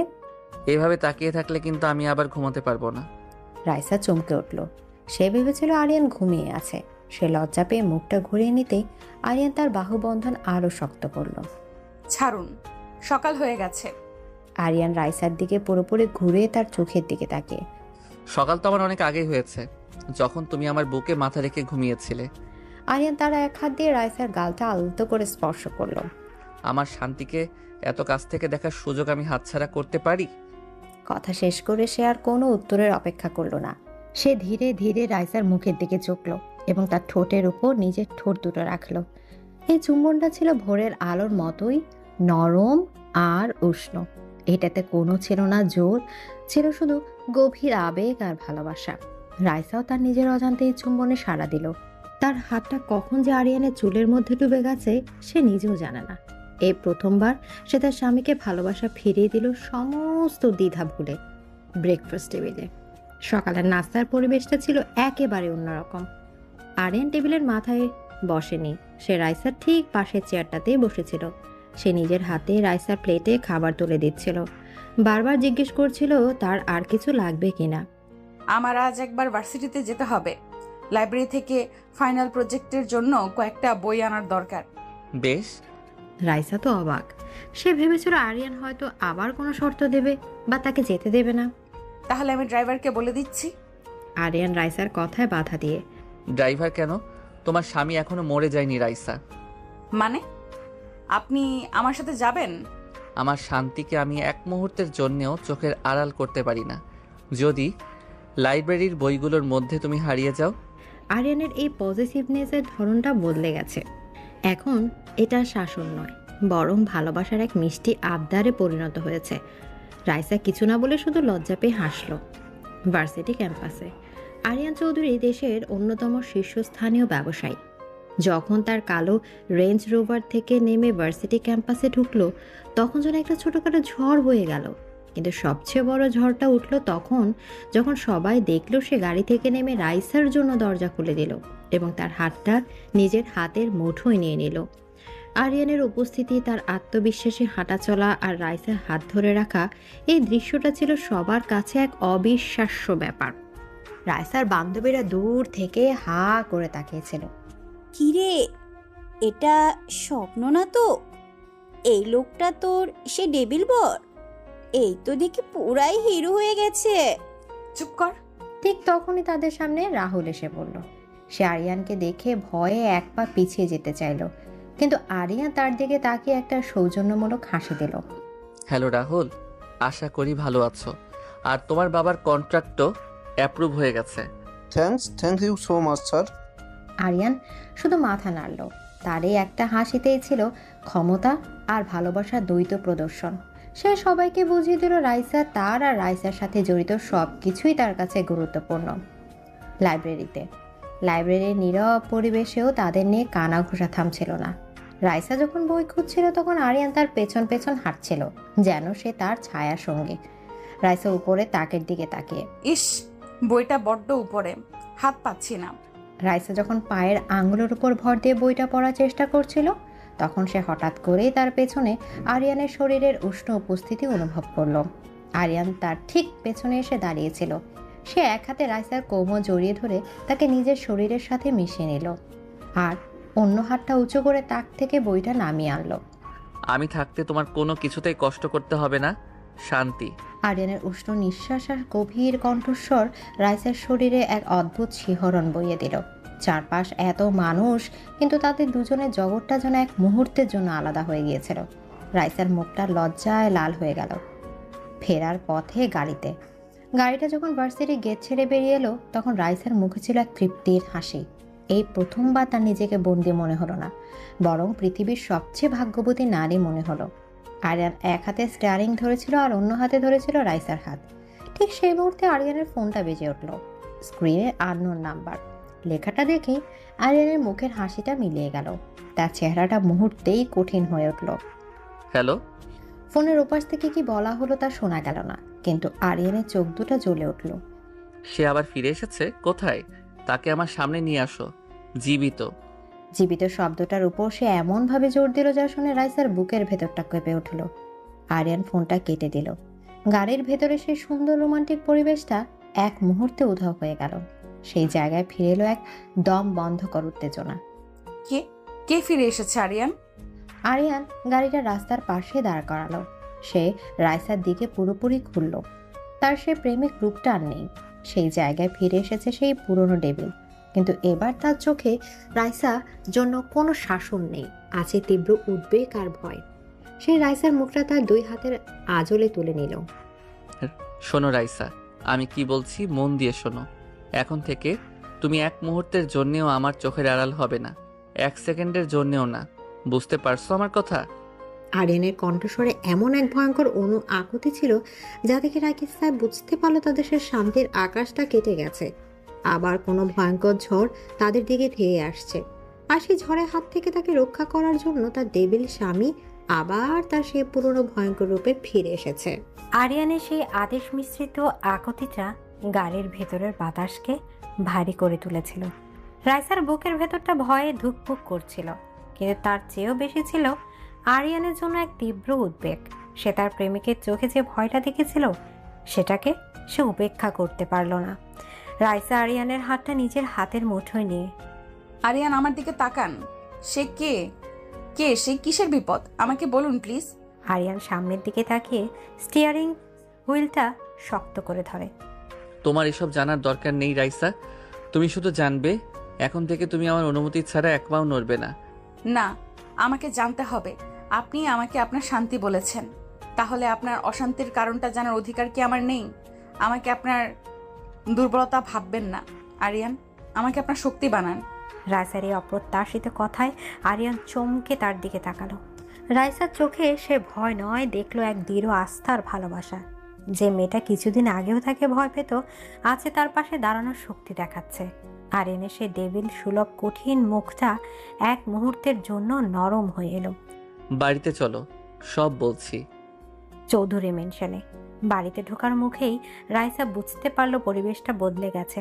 গেটের সামনে সিকিউরিটি গার্ডের সংখ্যা দ্বিগুণ। বাড়ির চারপাশে আজ ছিল সাধারণের চেয়ে অনেক বেশি তৎপরতা। তাদের সুন্দর ভালোবাসার আশ্রয়টা যেন এক মুহূর্তে এক দুর্গে পরিণত হয়েছে। আরিয়ান রাইসাকে নিয়ে সোজা তার স্টাডি রুমে ঢুকলো। এই সেই ঘর যেখানে সে প্রথমবার আরিয়ানের যন্ত্রণা কাতর রূপটা দেখেছিল। আরিয়ান দরজাটা বন্ধ করে দিল এবং রাইসাকে সোফায় বসতে বলল।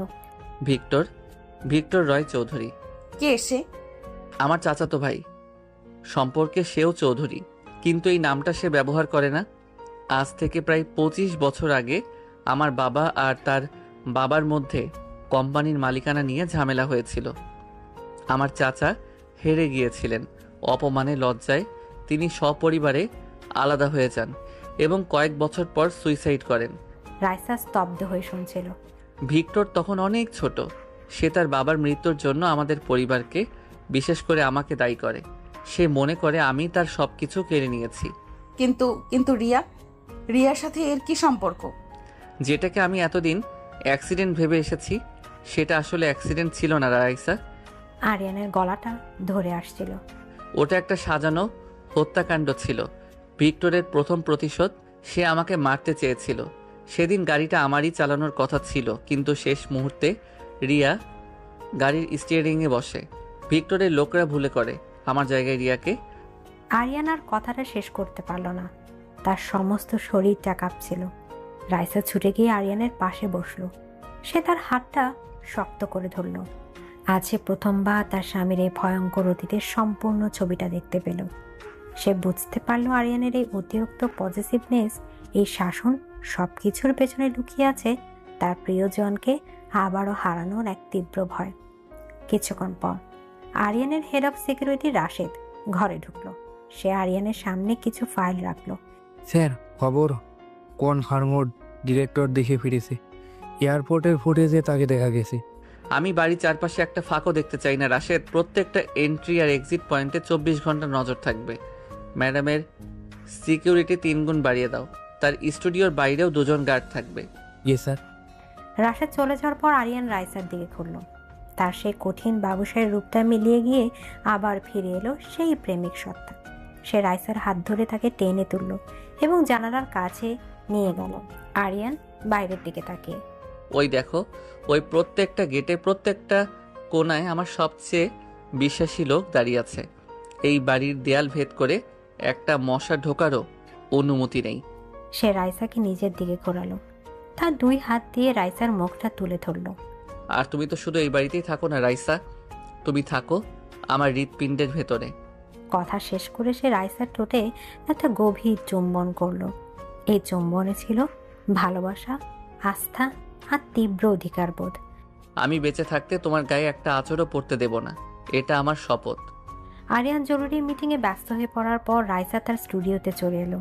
তার চারপাশ কড়া নিরাপত্তা, কিন্তু তার মনটা ছিল অস্থির।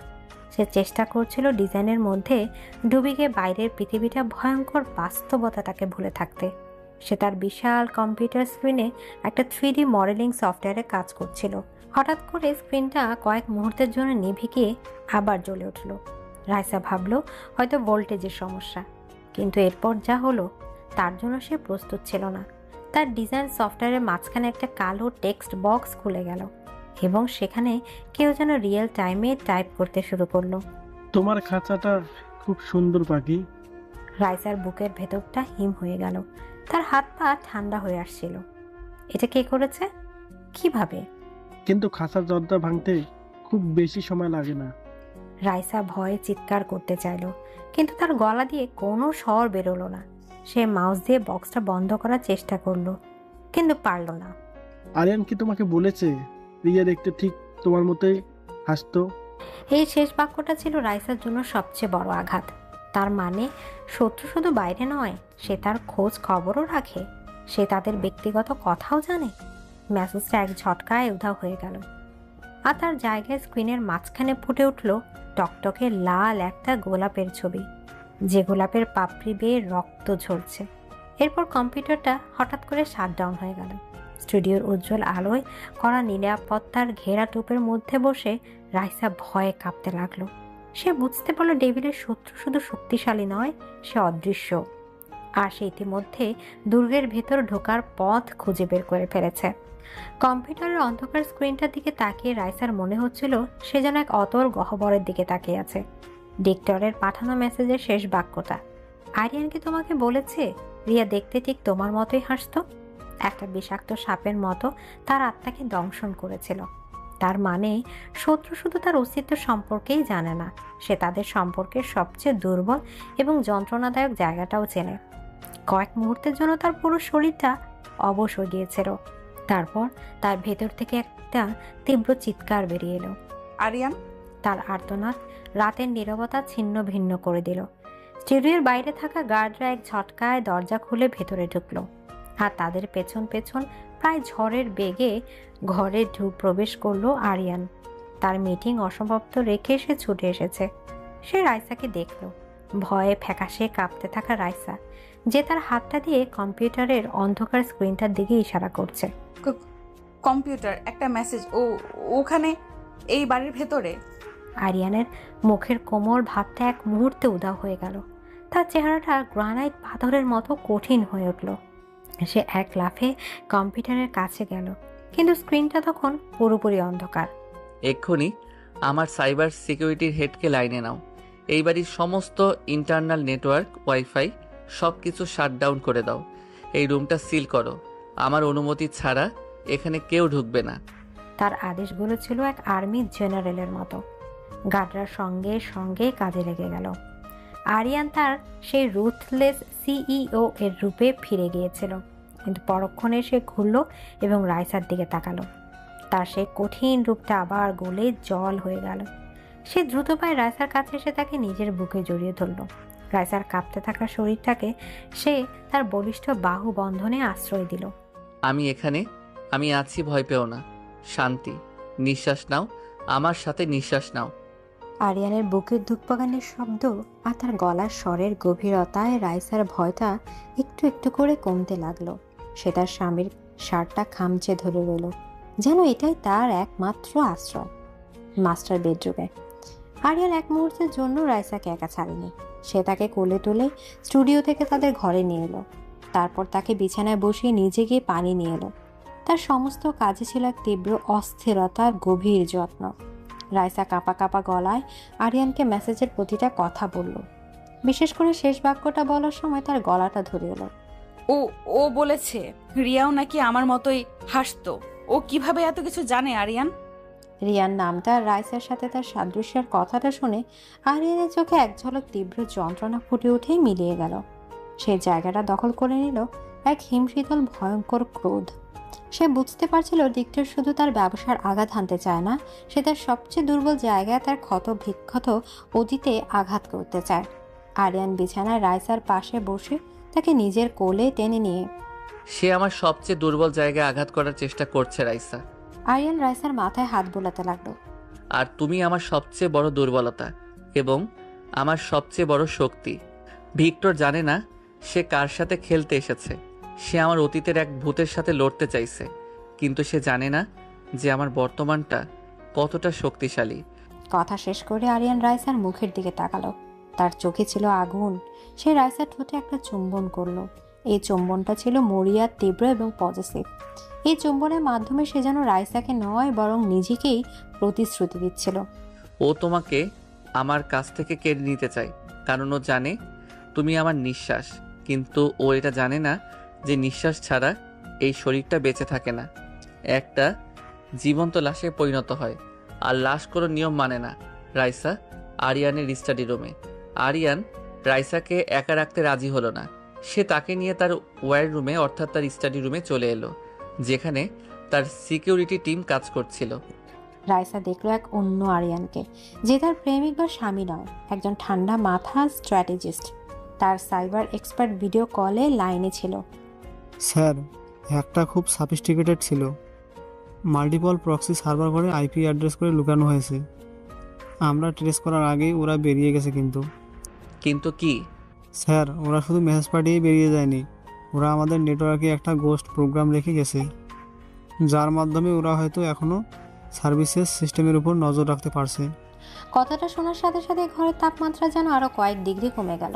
তার মানে শত্রু এখনো তাদের দেখছে, তাদের প্রতিটা পদক্ষেপের উপর নজর রাখছে।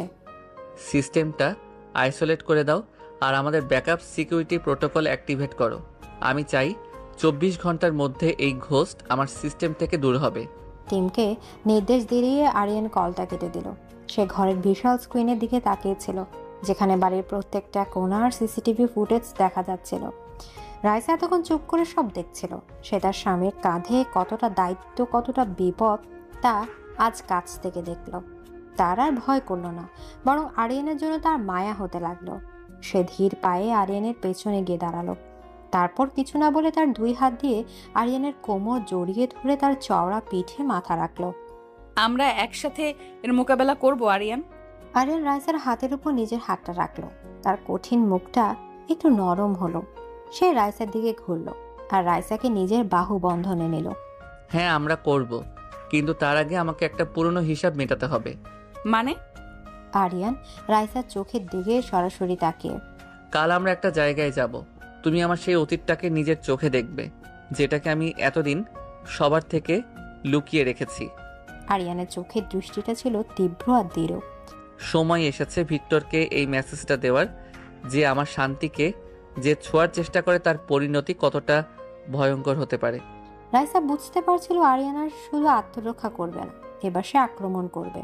আর সে রাইসাকে সাথে নিয়ে যাচ্ছে তার সে অন্ধকারের অতীতের মুখোমুখি হতে, যেখান থেকে হয়তো এক নতুন ভয়ঙ্কর ঝড়ের শুরু হবে। এদিকে আরিয়ানের সে ভয়ঙ্কর শপথের পর পুরো বাড়িটাকেই যেন এক যুদ্ধকালীন পরিস্থিতি তৈরি হয়েছিল। রাইসার প্রতিটা পদক্ষেপ, প্রতিটা মুহূর্ত এখন কঠোর নিরাপত্তার চাদরে মোড়া। কিন্তু অদ্ভুতভাবে এই বন্ধকর পরিবেশেও রাইসা ভয় পাচ্ছিল না। কারণ সে জানতো এই দুর্গের প্রতিটা দেয়াল, প্রতিটা পাহারাদার শুধু একজনের নির্দেশে চলছে, আর সেই একজন তাকে নিজের জীবনের চেয়েও বেশি ভালোবাসে। পরদিন সকালটা ছিল থমথমে। আরিয়ান খুব কম কথা বলছিল। তার পরনে ছিল কালো শার্ট আর ট্রাউজার্স, যা তার চেহারার কাঠিন্যকে আরো বাড়িয়ে তুলেছিল। রাইসা যখন তৈরি হয়ে নিচে নামলো, তখন আরিয়ান তার জন্য অপেক্ষা করছিল। তুমি তৈরি তো? আমি আপনার সাথে যে কোনো জায়গায় যেতে তৈরি আরিয়ান। রাইসার এই সিম্পল উত্তরে আরিয়ানের কঠিন মুখটাতে এক ঝলক নরম ভাব খেলে গেল। সে এগিয়ে এসে রাইসার হাতে একটা ছোট চৌকো আকৃতির লকেট ধরে দিল। এটা সব সময় তোমার গলায় থাকবে। এটা শুধু একটা লকেট নয়, একটা প্যানিক বাটন আর ট্র্যাকার। যদি কখনো কোনো পরিস্থিতিতে আমরা আলাদা হয়ে যাই বা তুমি সামান্যতম বিপদ অনুভব করো, শুধু এটা চেপে ধরবে। আমি পৃথিবীর যেখানে থাকি তোমার কাছে পৌঁছে যাব। এই উপহারটা কোনো প্রেমিক তার প্রেমিকাকে দেয় না, দেয় একজন যোদ্ধা তার সবচেয়ে মূল্যবান সম্পদকে রক্ষা করার জন্য। রাইসা কোনো কথা না বলে লকেটটা পরে নিল। গাড়িতে তাদের যাত্রাপথটা ছিল দীর্ঘ। তার শহরের কোলাহল ছেড়ে বেরিয়ে যাচ্ছিল। তাদের কালো আর্মার্ড গাড়ির সামনে পেছনে ছিল আরো দুটো সিকিউরিটি কনভয়। রাইসা প্রথমবার কাছ থেকে দেখেছিল আরিয়ান চৌধুরীর আসল জগৎ, যে জগতে ভালোবাসা আর বিপদ হাত ধরাধরি করে চলে। প্রায় 2 ঘন্টা পর তাদের গাড়িটা একটা নির্জন, প্রায় ভুলে যাওয়া রাস্তায় ঢুকলো। দুপাশে ঘন জঙ্গল। আরো কিছুক্ষণ চলার পর গাড়িটা এসে থামলো একটা বিশাল লোহার গেটের সামনে, যা মরিচাকা পড়ে প্রায় ধ্বংস হয়ে গেছে। গেটের ওপাশে যা দেখা যাচ্ছিল তা এক কথা অবিশ্বাস্য। একটা বিশাল পোড়া বাড়ি। এক সময় হয়তো এটা খুব সুন্দর কোনো মেনশন ছিল, কিন্তু এখন শুধু তার কঙ্কালটা দাঁড়িয়ে আছে। দেয়ালগুলো আগুনে পুড়ে কালো হয়ে গেছে। ছাদের জায়গায় ফাঁকা আকাশ, চারদিকটা বনো লতা পাতায় ছেয়ে গেছে। এটা কোন জায়গা? আরিয়ান গাড়ির জানালা দিয়ে তাকিয়ে ভারী গলায়। এটা আমার শেষ হয়ে যাওয়ার জায়গা রাইসা, আর ভিক্টরের শুরু হওয়ার জায়গা।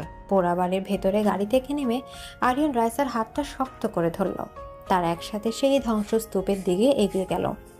বাড়ির ভেতরে ঢোকার পর এক স্বেচ্ছাতে বা পোড়া গন্ধ রাইসার নাকে এসে লাগলো। আরিয়ান তাকে নিয়ে হাঁটতে হাঁটতে একটা বিশাল হলের মাঝখানে এসে দাঁড়ালো, যার ছাদটা পুরোপুরি ধসে পড়েছে। এখানেই সেদিন পার্টিটা হয়েছিল। রিয়ার জন্মদিন ছিল। খুব সেজেছিল ও, ঠিক যেন একটা পরী। আরিয়ানের কণ্ঠস্বরটা অতীতের স্মৃতিতে ডুবে যাচ্ছিল। সেদিন খুব বৃষ্টি নেমেছিল। আমি ওকে বারবার বলেছিলাম এই বৃষ্টিতে গাড়ি নিয়ে বেরোনোর দরকার নেই, কিন্তু ও খুব জেদি ছিল, আমার কোনো কথাই শোনেনি। আরিয়ান একটা দীর্ঘশ্বাস ফেলল। আমাদের মধ্যে ঝগড়া হয়েছিল, খুব ঝগড়া। আমি ওর ওপর চিৎকার করেছিলাম। আমার শেষ কথাগুলো, ওর সাথে আমার শেষ কথাগুলো ছিল শুধু রাগ আর বিরক্তি। এই স্বীকারোক্তিটা করার সময় আরিয়ানের গলাটা ধরে এলো। যে মানুষটা পুরো পৃথিবীর সামনে কঠিন হয়ে থাকে, সে আজ তার ভালোবাসার সামনে তার সবচেয়ে বড় দুর্বলতা, তার সবচেয়ে গভীর অনুশোচনার কথাটা স্বীকার করে নিল। রাইসা আরিয়ানের হাতটা আরো শক্ত করে ধরে।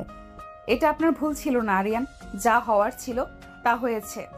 এর পরিণাম আপনি নিজেকে দোষ দিতে পারেন না। পারি না? আমি যদি সেদিন ওর সাথে ওইভাবে ঝগড়া না করতাম, তাহলে হয়তো ও জেদ করে গাড়িটা নিয়ে বের হতো না। আমি যদি ওর পিছু পিছু যেতাম, তাহলে হয়তো। রাইসা আরিয়ানের কষ্টটা সহ্য করতে পারছিল না। সে আরিয়ানকে থামিয়ে দিয়ে তাকে নিজের বুকের কাছে জড়িয়ে ধরল। এ পোড়া বাড়ির ধ্বংসস্তূপের মাঝে দুটো বর্তমান মানুষ একে অপরের অতীতের ক্ষতটাকে সারিয়ে তোলার চেষ্টা করছিল।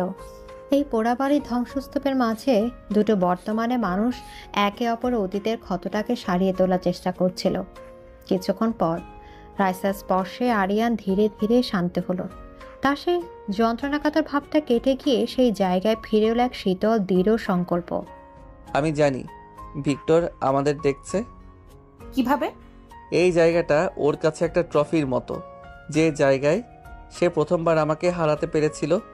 আমি নিশ্চিত এই ধ্বংস স্তূপের প্রতিটি কোণায় ওর চোখ লুকানো আছে, হয়তো কোনো ড্রোন বা হিডেন ক্যামেরা। কথাগুলো বলে আরিয়ান রাইসাকে নিয়ে হলের এমন একটা জায়গায় দাঁড়ালো যেখানটা সবচেয়ে বেশি উন্মুক্ত। সে এমনভাবে দাঁড়ালো যেন সে জেনে শুনে নিজেকে এবং রাইসাকে শত্রুর ক্যামেরার সামনে প্রদর্শন করছে। তারপর সে যা করলো তা ছিল ভিক্টরের জন্য একরকম চরম বার্তা। আরিয়ান তার 2 হাত দিয়ে রাইসার মুখটা তুলে ধরল। তারপর সেই ধ্বংস আর মৃত্যুর স্মৃতি বিজড়িত জায়গায় দাঁড়িয়ে তার অদৃশ্য শত্রুর চোখের সামনে সে রাইসার ঠোঁটে একটা গভীর, তীব্র এবং আবেগী চুম্বন করল। এই চুম্বনটা ছিল একটা ঘোষণা। এটা ছিল ছাই থেকে জেগে ওঠা ফিনিক্স পাখির মতো। এই চুম্বনের মাধ্যমে আরিয়ান তার শত্রুকে বুঝিয়ে দিল, তুমি আমার কাছ থেকে আমার অতীত কেড়ে নিয়েছিলে, কিন্তু আমার বর্তমানকে তুমি স্পর্শ করতে পারবে না। চুম্বন থেকে সরে এসে আরিয়ান রাইসাকে নিজের বুকের কাছে আগলে রাখলো। তারপর সে সরাসরি সামনের দিকে তাকালো, যেন সে অদৃশ্য কোনো ক্যামেরার লেন্সের দিকেই তাকিয়ে আছে। তার চোখে ছিল শীতল আগুন। দেখছিস ভিক্টর, তুই আমার কাছ থেকে আমার অতীত কেড়ে নিয়েছিলি সত্যি, কিন্তু আমার বর্তমান আর আমার ভবিষ্যৎ দুটোই এখানে আমার বাহু বন্ধনে দাঁড়িয়ে আছে। সে এক মুহূর্তের জন্য থামলো। আর ওর গায়ে একটা আঁচড় লাগার আগে আমি তোকে পাতালে থেকেও খুঁজে বের করব। And this time I won't fail. কথাগুলো শেষ করে আরিয়ান এক মুহূর্ত সেখানে দাঁড়ালো না। সে রাইসাকে প্রায় নিজের শরীরের সাথে মিশিয়ে নিয়ে সেই পোড়া বাড়ি থেকে বেরিয়ে গেল। পেছনে ফেলে এলো তার অতীতের ছাই, আর বাতাসে ছড়িয়ে দিল তার ভবিষ্যতের জন্য এক ভয়ঙ্কর যুদ্ধের ঘোষণা। পোড়া বাড়ি থেকে ফেরার পুরো পথটা গাড়ির ভেতর ছিল এক অদ্ভুত নীরবতা, কিন্তু এটা সেই আগের দম বন্ধকর নীরবতা ছিল না। এই নীরবতার মধ্যে ছিল উত্তেজনা, সংকল্প আর দুজনের একে অপরের প্রতি গভীর আস্থা। আরিয়ান স্টিয়ারিং ধরেছিল, তার চোখ ছিল রাস্তার উপর, কিন্তু তার পুরো মনোযোগটা ছিল তার পাশে বসে থাকা রাইসার দিকে। আর রাইসা তাকিয়েছিল আরিয়ানের দিকে, যে মানুষটা কিছু ঘন্টা আগেও তার কাছে ছিল এক ভয়ঙ্কর রহস্য, আর এখন সে তার জীবনের সবচেয়ে খোলা পাতা। আপনি যা করলেন ওটা কি ঠিক ছিল? ভিকটিমকে ওভাবে সরাসরি উস্কে দেওয়াটা? ভুল বা ঠিকের সময় এখন আর নেই রাইসা, এখন শুধু জয় আর পরাজয়ের প্রশ্ন। এতদিন ও ছায়ার আড়াল থেকে আমার সাথে খেলছিল, আজ আমি ওকে বাধ্য করলাম সেই ছায়া থেকে বেরিয়ে আসতে। লুকোচুরি খেলা শেষ হবে সামনাসামনি। রাইসা আরিয়ানের হাতটা নিজের হাতের উপর রেখে, এই যুদ্ধে আমিও আপনার সাথে আছি আরিয়ান। রাইসার এই কথা এবং তার স্পর্শে আরিয়ানের কঠিন মুখটা একটু নরম হয়ে এলো। আমাকে বলুন আমি আপনাকে কিভাবে সাহায্য করতে পারি। আমাকে শুধু আগলে রাখার চেষ্টা করবেন না, আমাকে আপনার সঙ্গী বানান। তুমি আমার পাশে আছো, এটাই আমার সবচেয়ে বড় শক্তি। কিন্তু আমি জানি তুমি শুধু পাশে দাঁড়িয়ে দেখার জন্য জন্মাওনি, তোমার বুদ্ধি আর সাহস দুটোই আছে। আরিয়ান রাইসার হাতের উপর নিজের হাতটা রেখে হালকা চাপ দিয়ে। আরিয়ানের এই স্বীকৃতি রাইসার মনে এক নতুন আত্মবিশ্বাস এনে দিল। সে আর শুধু একজন রক্ষিতা নয়, সে এই যুদ্ধের একজন সৈনিক। চৌধুরী মেনশনে ওয়ার রুমে বাড়িতে ফিরতেই আরিয়ান তার হেড অফ সিকিউরিটি রাশেদকে নিয়ে তার ওয়ার রুমে বসে গেল। এবার সে রাইসাকেও সাথে নিয়ে বসলো। ঘরের বিশাল ডিজিটাল স্ক্রিনে তখন চৌধুরী মেনশনে ব্লুপ্রিন্ট, সিকিউরিটি লেআউট এবং গার্ডদের পজিশন দেখাচ্ছিল। স্যার, ডিরেক্টরের সব পরিচিত আস্তানায় আমরা নজর রাখছি, কিন্তু সে খুব দ্রুত সে নিজের কোনো চিহ্নই রাখছে না। ও নিজের চিহ্ন রাখবে না রাশেদ, ও অন্য কাউকে ব্যবহার করবে, এমন কাউকে যাকে আমরা সন্দেহ করতে পারবো না। রাইসা চুপ করে সব শুনছিল। তার চোখ ছিল স্ক্রিনে ভেসে থাকা বাড়ির বিশাল ব্লু প্রিন্টের উপর। একজন আর্কিটেক্ট হিসেবে একটা বাড়ির গঠন, তার গোপন পথ, তার দুর্বল জায়গাগুলো তার চেয়ে ভালো আর কেউ জানে না। ভিকটিম যদি বাইরে থেকে আক্রমণ করতে না পারে আর ভেতরের নেটওয়ার্কও যদি আপনার নিয়ন্ত্রণে থাকে, তাহলে সে এমন কোনো পথ ব্যবহার করবে যা আপনাদের এই ডিজিটাল ম্যাপে নেই। রাইসা স্ক্রিনের একটি নির্দিষ্ট জায়গায় আঙুল রেখে, এই যে পুরনো স্টোর রুমটা, যেটা এখন প্রায় ব্যবহারই হয় না, এটার পাশেই তো বাড়ির পুরনো ওয়াটার ড্রেজিং সিস্টেমের মূল লাইনটা গেছে। এই লাইনটা প্রায় 500 বছরের পুরনো। এটা কি এখনো কার্যকর আছে? না ম্যাডাম, 10 বছর আগেই ওটা বন্ধ করে নতুন সিস্টেম করা হয়েছে। ওটা এখন পরিত্যক্ত। ঠিক তাই, পরিত্যক্ত জায়গায় হলো অনুপ্রবেশের জন্য সবচেয়ে নিরাপদ জায়গা। এই টানেলটা বাড়ির কোথা থেকে শুরু হয়ে কোথায় শেষ হয়েছে তার কোনো রেকর্ড কি আপনাদের কাছে আছে? রাশেদ আর আরিয়ান একে অপরের দিকে তাকালো। রাইসা এমন একটা সম্ভাবনার কথা বলেছে যা তাদের কারো মাথাতেই আসেনি। মানে এক্ষুনি একটা টিম নিয়ে ওই টানেলটা পরীক্ষা করো, ভেতরে বাইরে সবটা সিল করে দাও। রাশেদ চলে যাওয়ার পর আরিয়ান মুগ্ধ দৃষ্টিতে রাইসার দিকে তাকালো। তার চোখে ছিল বিস্ময় আর তীব্র গর্ব। রাতে মাস্টার বেডরুমে ব্যালকনিতে দীর্ঘ একটা উত্তেজনাপূর্ণ দিনের পর রাতের আকাশটা ছিল অস্বাভাবিক শান্ত। রাইসা ব্যালকনিতে দাঁড়িয়েছিল। আরিয়ান কখন যে নিঃশব্দে তার পেছনে এসে দাঁড়িয়েছে সে সেটা টেরই পায়নি। আরিয়ান তার 2 হাত দিয়ে রাইসার কোমর জড়িয়ে ধরে তাকে নিজের বুকের কাছে টেনে নিল। তার চিবুকটা রাখলো রাইসার কাঁধের উপর। আজ তুমি আমাকে আবার অবাক করে দিয়েছো রাইসা। রাইসা আরিয়ানের হাতের উপর নিজের হাত রেখে, কেন? আমি আপনার স্ত্রী। আপনার দুর্গে যদি কোনো ফাটল থাকে সেটা খুঁজে বের করা তো আমারই দায়িত্ব। আরিয়ান রাইসাকে নিজের দিকে ঘোরালো। আমি তোমাকে পাওয়ার জন্য 7 বছর অপেক্ষা করেছি সত্যি, কিন্তু আমি এটা জানতাম না যে আমি শুধু একজন স্ত্রীকে নয়, একজন রানীকে পেতে চলেছি। আমার এই রাজ্যের, আমার এই দুর্গের একমাত্র রানী। আরিয়ানের চোখে ছিল তীব্র আবেগ, ভালোবাসার গভীর আস্থা। সে রাইসার মুখের উপর ঝুঁকে এসে তাকে চুম্বন করলো। এই চুম্বনটা ছিল দিনের সমস্ত ক্লান্তি, সমস্ত ভয়কে ধুয়ে দেওয়ার মতো। এটা ছিল দুটো সঙ্গীর একে অপরের প্রতি নির্ভরতার প্রকাশ। আরিয়ান রাইসাকে কোলে তুলে নিয়ে ঘরের ভেতর চলে এলো। সে রাইসাকে বিছানায় শুইয়ে দিয়ে তার উপর ঝুঁকে পড়ল। তুমি আমার রাইসা, শুধু আমার। এই যুদ্ধের শেষে জয় বা হার যাই হোক, তুমি আমারই থাকবে। আমি সারা জীবন আপনারই থাকবো। আরিয়ান আর কোনো কথা বলল না। সে রাইসার ঠোঁটে, গলায়, কাঁধে ভালোবাসার চিহ্ন এঁকে দিতে লাগলো। রাইসাও তার স্বামীর সেই তীব্র পজিটিভ ভালোবাসার কাছে নিজেকে সঁপে দিল। তাদের দুজনের শরীর আর আত্মা যেন এক হয়ে এই ভয়ঙ্কর রাতের মুখোমুখি হওয়ার জন্য শক্তি সঞ্চয় করছিল। মাঝরাতে রাইসা আরিয়ানের বুকের উপর মাথা রেখে ঘুমিয়েছিল। হঠাৎ করে আরিয়ানের ব্যক্তিগত ফোনটা, যেটা সে সবসময় নিজের কাছে রাখে, যেটা ভাইব্রেট করে উঠল। আরিয়ানের ঘুমের মধ্যে ফোনটা তুলে স্ক্রিনের দিকে তাকালো, আর সাথে সাথে তার পুরো শরীরটা পাথরের মতো শক্ত হয়ে গেল। তার মুখের সেই প্রেমিক রূপটা উধাও হয়ে গিয়ে ফিরে এলো এক হিম শীতল ভয়ঙ্কর টেবিলের ছাপ। কি হয়েছে আরিয়ান? আরিয়ান কোনো উত্তর দিল না। সে শুধু ফোনটা রাইসার চোখের সামনে ধরল। রাইসা দেখলো স্ক্রিনে একটা লাইভ ভিডিও চলছে। ভিডিওটা তাদের নিজেদের বাড়ির, অর্থাৎ রাইসার বাবা মায়ের বাড়ির ড্রয়িং রুমের। তার বাবা আর মা সোফায় বসে টিভি দেখছেন।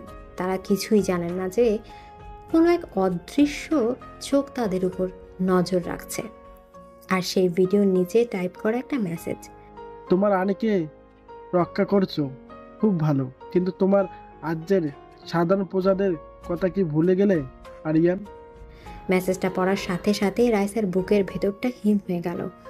ভিক্টর তাদের দুর্গে ঢুকতে পারেনি, তাই সে আঘাত করেছে দুর্গের বাইরে সবচেয়ে দুর্বল জায়গায়। সে আরিয়ানের নয়, রাইসার দুর্বলতাটাকে টার্গেট করেছে। যুদ্ধটা শুধু আরিয়ান আর ভিক্টরের মধ্যে সীমাবদ্ধ রইল না, এটা এখন রাইসারও ব্যক্তিগত যুদ্ধে পরিণত হলো। এদিকে আরিয়ানের ফোন স্ক্রিনে ভেসে থাকা সেই লাইভ ভিডিওর নিচের লেখাটা ছিল একটা পারমাণবিক বোমার মতো, যা তাদের সদ্য খুঁজে পাওয়া শান্তির জগৎটাকে এক মুহূর্তে ধ্বংস করে দিয়েছিল। রাইসার হৃৎপিণ্ডটা যেন এক মুহূর্তের জন্য স্তব্ধ হয়ে গিয়েছিল। তার বাবা মা তার জীবনের সবচেয়ে নিরাপদ আশ্রয়, আজ তার কারণে ভয়ঙ্কর বিপদের মুখে। আমার বাবা মা? আরিয়ান, ও আমার বাবা মায়ের ক্ষতি করবে। আমাকে এক্ষুনি যেতে হবে, আমি ওদেরকে ফোন করব। রাইসা বিছানা থেকে নামার জন্য ছটফট করে উঠল, কিন্তু আরিয়ানের লোহার মতো শক্ত হাতটা তাকে ধরে ফেলল। আরিয়ানের মুখে তখন কোনো অভিব্যক্তি নেই। তার চোখ দুটো হয়ে উঠেছে হিম শীতল, যেখানে আবেগের বদলে ছিল শুধু ঠান্ডা হিসেবে ক্রোধ। চুপ, একদম চুপ, এক পাও নড়বেন এখান থেকে। আপনি বুঝতে পারছেন না, ওরা বিপদে আছে, আমাকে যেতে দিন প্লিজ। আরিয়ান রাইসাকে নিজের দিকে ঘুরিয়ে তার 2 কাঁধ ধরে, আমি সবকিছু বুঝতে পারছি রাইসা, তোমার চেয়ে অনেক বেশি বুঝতে পারছি, আর তাই বলছি চুপ করো।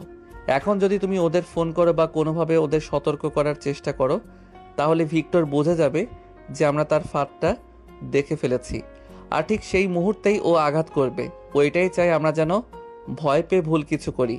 আরিয়ান গলাটা ছিল বরফ শীতল, কিন্তু তার যুক্তিতে কোনো ভুল ছিল না। রাইসা কান্নায় ভয়ে কাঁপতে কাঁপতে আরিয়ানের বুকে ভেঙে পড়ল। আরিয়ান রাইসাকে শক্ত করে জড়িয়ে ধরে, কথা দিচ্ছি তোমার বাবা মায়ের গায়ে একটা আঁচড়ও লাগবে না, কিন্তু তার জন্য তোমাকে আমার উপর বিশ্বাস রাখতে হবে, পারবে না? রাইসা কোনো কথা না বলে শুধু মাথা নাড়ল। সে তার স্বামীর ওপর বিশ্বাস করা ছাড়া আর কিছুই করতে পারত না। আরিয়ান রাইসাকে নিয়ে তার ওয়ার রুমে চলে এলো। ঘরের বিশাল স্ক্রিনে তখন 2টো ভিডিও পাশাপাশি চলছিল। একটা ভিক্টরে পাঠানো লাইভ স্ট্রিম, আর অন্যটা আরিয়ানের নিজের সিকিউরিটি সিস্টেমের। আরিয়ান তার হেড অফ সিকিউরিটি রাশেদকে লাইনে নিল। রাশেদ, আমার শ্বশুর শাশুড়ির বাড়ির চারপাশে এই মুহূর্তে আমাদের সেরা টিম পাঠাও। Silent position. বাড়ির 1 কিলোমিটারের মধ্যে যেন একটা পাখিও ঢুকতে না পারে। প্রতিটা গলি, প্রতিটা ছাদ সব আমার নিয়ন্ত্রণে চাই। রাশেদ ফোনের ওপাশ থেকে, স্যার, ওখানে আমাদের 2জন লোক তো আগেই থেকেই আছে। আমি 2জন লোক চাই না রাশেদ, আমি ওখানে একটা অদৃশ্য দুর্গ চাই। এক্ষুনি 5 মিনিটের মধ্যে আমি তোমার কনফার্মেশন চাই। আরিয়ানের এই রূপটা ছিল ভয়ঙ্কর। সে আর প্রেমিক বা স্বামী ছিল না, ছিল এক নির্মম সেনাপতি। আরও একটা কাজ, ভিক্টরের যতগুলো পরিচিত আস্তানা আছে সবগুলোতে একযোগে রেড করো। ওর ডান হাত বাম হাত পার্টনার যাকে পারো তুলে আনো। কাল সকালের সূর্য ওঠার আগে আমার টেবিলে ভিক্টরের বিরুদ্ধে একটা শক্তিশালী লিভারেজ চাই। I don't care how you do it, just get it done. Raisa স্তব্ধ হয়ে তার স্বামীর এক ডেভিল রূপটা দেখছিল, যে মানুষটা তার জন্য পুরো পৃথিবীটা উলটপালট করে দিতে পারে।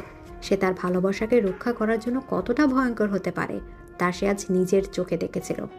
সে রাতটা ছিল তাদের জীবনের সবচেয়ে দীর্ঘ রাত। তারা দুজনেই ওয়্যার রুমে বসেছিল, স্ক্রিনে তার বাবা মাকে দেখছিল, যারা তাদের উপর ঘনিয়ে আসা বিপদ সম্পর্কে কিছুই না জেনে নিশ্চিন্তে টিভি দেখছিলেন, রাতের খাবার খাচ্ছিলেন। আরিয়ান রাইসাকে এক মুহূর্তের জন্য নিজের কাছ থেকে আলাদা করেনি। সে তাকে নিজের পাশে বসিয়ে রেখেছিল, তার হাতটা শক্ত করে ধরে রেখেছিল। সময় যত গড়াচ্ছিল, রাইসার ভেতরের ভয়টা ধীরে ধীরে এক শীতল ক্রোধে পরিণত হচ্ছিল। রাইসা স্ক্রিনের দিকে তাকিয়ে কঠিন গলায়, ও শুধু আপনার শত্রু নয় আরিয়ান, যে আমার নিরপরাধ বাবা মাকে তার নোংরা খেলার খুঁটি বানিয়েছে, সে আমারও শত্রু, আমি ওকে ছাড়বো না। রাইসার কণ্ঠস্বরের দৃঢ়তায় আরিয়ান তার দিকে তাকালো। সে রাইসার চোখে ভয় নয়, দেখলো এক বাঘিনীর হিংস্রতা। এটাই তো আমি চাই। আমার রানী শুধু রাজ্য সামলায় না, সে লড়তেও জানে। এই ভয়ঙ্কর বিপদের মুহূর্তেও তাদের মধ্যে জন্ম নিয়েছিল এক নতুন আরো গভীর বোঝাপড়া। তারা এখন আর শুধু স্বামী স্ত্রী নয়, তারা ছিল এক যুদ্ধের দুই সঙ্গী। ভোরের ঠিক আগে যখন রাতের অন্ধকারটা ফিকে হয়ে আসছিল, ঠিক তখনই রাশেদের ফোনটা এলো। স্যার, ওরা এসেছে। 2টো লোক বাড়ির পিছনে দেওয়াল টপকে ভেতরে ঢোকার চেষ্টা করেছে। আমাদের স্নাইপাররা পজিশনে আছে। হুকুম দিন স্যার।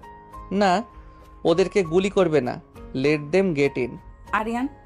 আরিয়ান রাইসার হাতে চাপ দিয়ে শান্ত থাকতে ইশারা করে।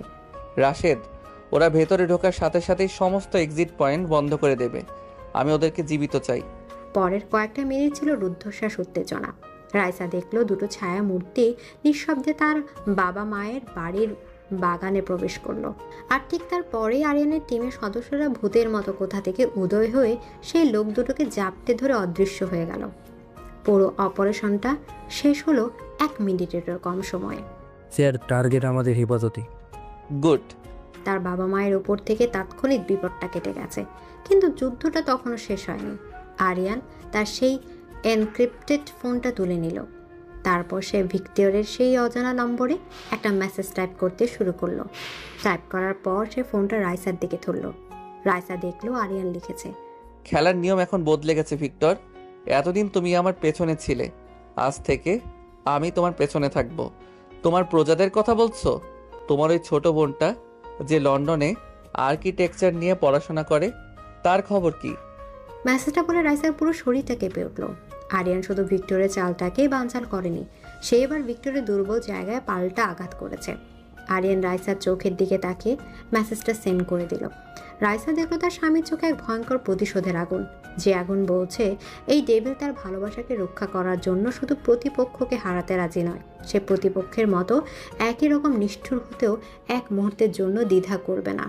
এদিকে আরিয়ানের পাঠানো মেসেজটা ছিল একটা ঘোষণা, একটা পাল্টা যুদ্ধের ঘোষণা। ওয়্যার রুমের এই শীতল নীরবতার মধ্যে রাইসা তার স্বামীর মুখের দিকে তাকিয়েছিল, যে মুখে কয়েক মুহূর্তেও আগেও ছিল তার বাবা মাকে নিয়ে তীব্র উদ্বেগ। সেই মুখে এখন ফুটে উঠেছে এক শিকারীর হিংস্রতা, যে তার প্রতিপক্ষের দুর্বল জায়গাটা খুঁজে পেয়েছে। আরিয়ান, আপনি সত্যিই ওর বোনের? আরিয়ান রাইসার দিকে না তাকিয়ে তার চোখ ফোনের স্ক্রিনে। ও তোমার বাবা মাকে টার্গেট করেছিল রাইসা। ও খেলার সমস্ত নিয়ম ভেঙে দিয়েছে। যুদ্ধে জিততে হলে শত্রুর মতো করেই ভাবতে হয়, শত্রুর চালে তাকেই মাত দিতে হয়। কিন্তু কিন্তু এতে আপনার আর ওর মধ্যে তফাৎটা কি রইল? একজন নিরপরাধ মেয়েকে। রাইসারের প্রশ্নে আরিয়ান এবার তার দিকে সরাসরি তাকালো। তার চোখে রাগ ছিল না, ছিল এক গভীর বোঝাপড়া। আরিয়ান রাইসার কাছে এসে তার গালটা আলতো করে ধরে। তফাৎ আছে শান্তি, অনেক বড় তফাৎ আছে। ও আক্রমণ করে ধ্বংস করার জন্য, প্রতিশোধের আগুনে জ্বলার জন্য, আর আমি আক্রমণ করি রক্ষা করার জন্য। আমার পৃথিবী, আমার জগৎ, আমার সব কিছু শুধু তোমাকে ঘিরে। আর তোমাকে রক্ষা করার জন্য যদি আমাকে ওর চেয়েও বড় ডেভিল হতে হয়, তাহলে আমি 1000 বার হব। আরিয়ানের কণ্ঠস্বরে এমন এক তীব্র আবেগ আর সততা ছিল যে রাইসার সমস্ত দ্বিধার সমস্ত প্রশ্ন ধুয়ে মুছে গেল। এখন তুমি সিদ্ধান্ত নাও রাইসা, তুমি কি এই ডেভিলের পাশে থাকবে যে তার ভালোবাসাকে রক্ষা করার জন্য যে কোনো পর্যায় পর্যন্ত যেতে পারে? রাইসা কোনো উত্তর দিল না। সে তার হাতটা বাড়িয়ে আরিয়ানের গালটা স্পর্শ করলো, আর চোখে ছিল অটুট বিশ্বাস। আমি আমার ডেভিলের পাশেই থাকবো সব সময়। এই কথাটাই ছিল আরিয়ানের জন্য যথেষ্ট। সে জেনে গেল এই যুদ্ধে সে একা নয়, তার রানী তার পাশে আছে। একই সময় ভিক্টরের আস্তানায় শহরের বাইরে এক পরিত্যক্ত ওয়্যার হাউসে বসে ভিক্টর তার ল্যাপটপের স্ক্রিনের দিকে তাকিয়েছিল। সে অপেক্ষা করছিল তার পাঠানো হুমকির জবাবে আরিয়ানের কাছ থেকে একটা আতঙ্কিত ফোন কলের। সে ভেবেছিল আরিয়ান তার কাছে ক্ষমা চাইবে, তার পায়ে পড়বে। কিন্তু তার বদলে যখন আরিয়ানের মেসেজটা ঢুকলো, তখন ভিক্টরের পায়ের নিচের মাটি যেন সরে গেল। তোমার এই ছোট বোনটা যে লন্ডনে আর্কিটেকচার নিয়ে পড়াশোনা করে, তার খবর কি? এই একটা বাক্য ছিল ভিক্টরের সমস্ত অহংকার ভেঙে দেওয়ার জন্য যথেষ্ট। না, হে হতে পারে না। তার বোন রিয়াসা ছিল তার জীবনের একমাত্র দুর্বলতা। তার জন্য সে প্রতিশোধের খেলায় নেমেছিল। সে মরিয়া হয়ে লন্ডনে একটা নম্বরে ফোন লাগানোর চেষ্টা করতে লাগলো। তার সেই ধূর্ত ঠান্ডা মাথার শিকারী রূপটা উধাও হয়ে গিয়ে সেই জায়গায় ফুটে উঠল এক আতঙ্কিত ভাইয়ের মুখ। চৌধুরী মেনশনের ওয়্যার রুমে আরিয়ানের সাইবার এক্সপার্ট টিমের মুখে তখন চওড়া হাসি। Sir game on. ভিক্টর আমাদের টোপ গিলেছে। সে প্যানিকড হয়ে লন্ডনে একটা নির্দিষ্ট নম্বরে বারবার ফোন করার চেষ্টা করছে, আর সিগন্যালটা খুব দুর্বল। কিন্তু আমরা ওই ডিজিটাল ফুটপ্রিন্ট ধরে ফেলেছি। আমরা ওর লোকেশন ট্রেস করার খুব কাছাকাছি। গুড, ওকে খেলতে দাও। ও যতবার ফোন করবে আমরা ওর তত কাছে পৌঁছাবো। আরিয়ানের চালটা ছিল নিখুঁত। সে জানতো ভিক্টরকে সরাসরি খুঁজে পাওয়া যাবে না, তাই সে ভিক্টরকে বাধ্য করলো নিজের গোপন আস্তানা থেকে বেরিয়ে আসার জন্য। ভোরের আলো ফোটার আগে ব্যালকনিতে দীর্ঘ একটা রুদ্ধশ্বাস অপেক্ষার পর ভোরের আলো ফুটছিল। আরিয়ান আর রাইসা ব্যালকনিতে এসে দাঁড়ালো। চারদিকে তখন রাতের অন্ধকারে রেশ লেগে আছে। আপনার কি মনে হয় না যে আমরা দুজনেই খুব স্বার্থপর? আরিয়ান রাইসাকে পেছন থেকে জড়িয়ে ধরে তার কাঁধে চিবুক রেখে। ভালোবাসাটাই হয়তো পৃথিবীর সবচেয়ে স্বার্থপর অনুভূতি শান্তি। এটা যুক্তি বোঝে না, নিয়ম বোঝে না। এটা শুধু নিজের মানুষকে যে কোনো মূল্যে আগলে রাখতে চায়। বাকি দুনিয়া জাহান্নামে যাক। আরিয়ানের এই কথাই ছিল তাদের সম্পর্কের সারাংশ।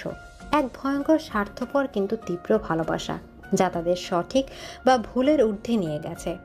আরিয়ান রাইসাকে নিজের দিকে ঘোরালো এবং তার ঠোঁটে একটা গভীর চুম্বন করলো। এটা ছিল তাদের সেই অন্ধকার জগতের শপথ, তাদের আমরা বনাম পুরো পৃথিবীর চুক্তি। ঠিক সেই মুহূর্তে ওয়্যার রুম থেকে রাশেদের ফোনটা এলো।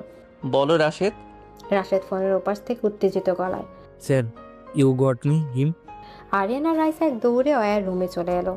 বিশাল স্ক্রিনে তখন একটা স্যাটেলাইট ম্যাপ দেখা যাচ্ছে, যার উপর একটা লাল বিন্দু দপদপ করে চলছে।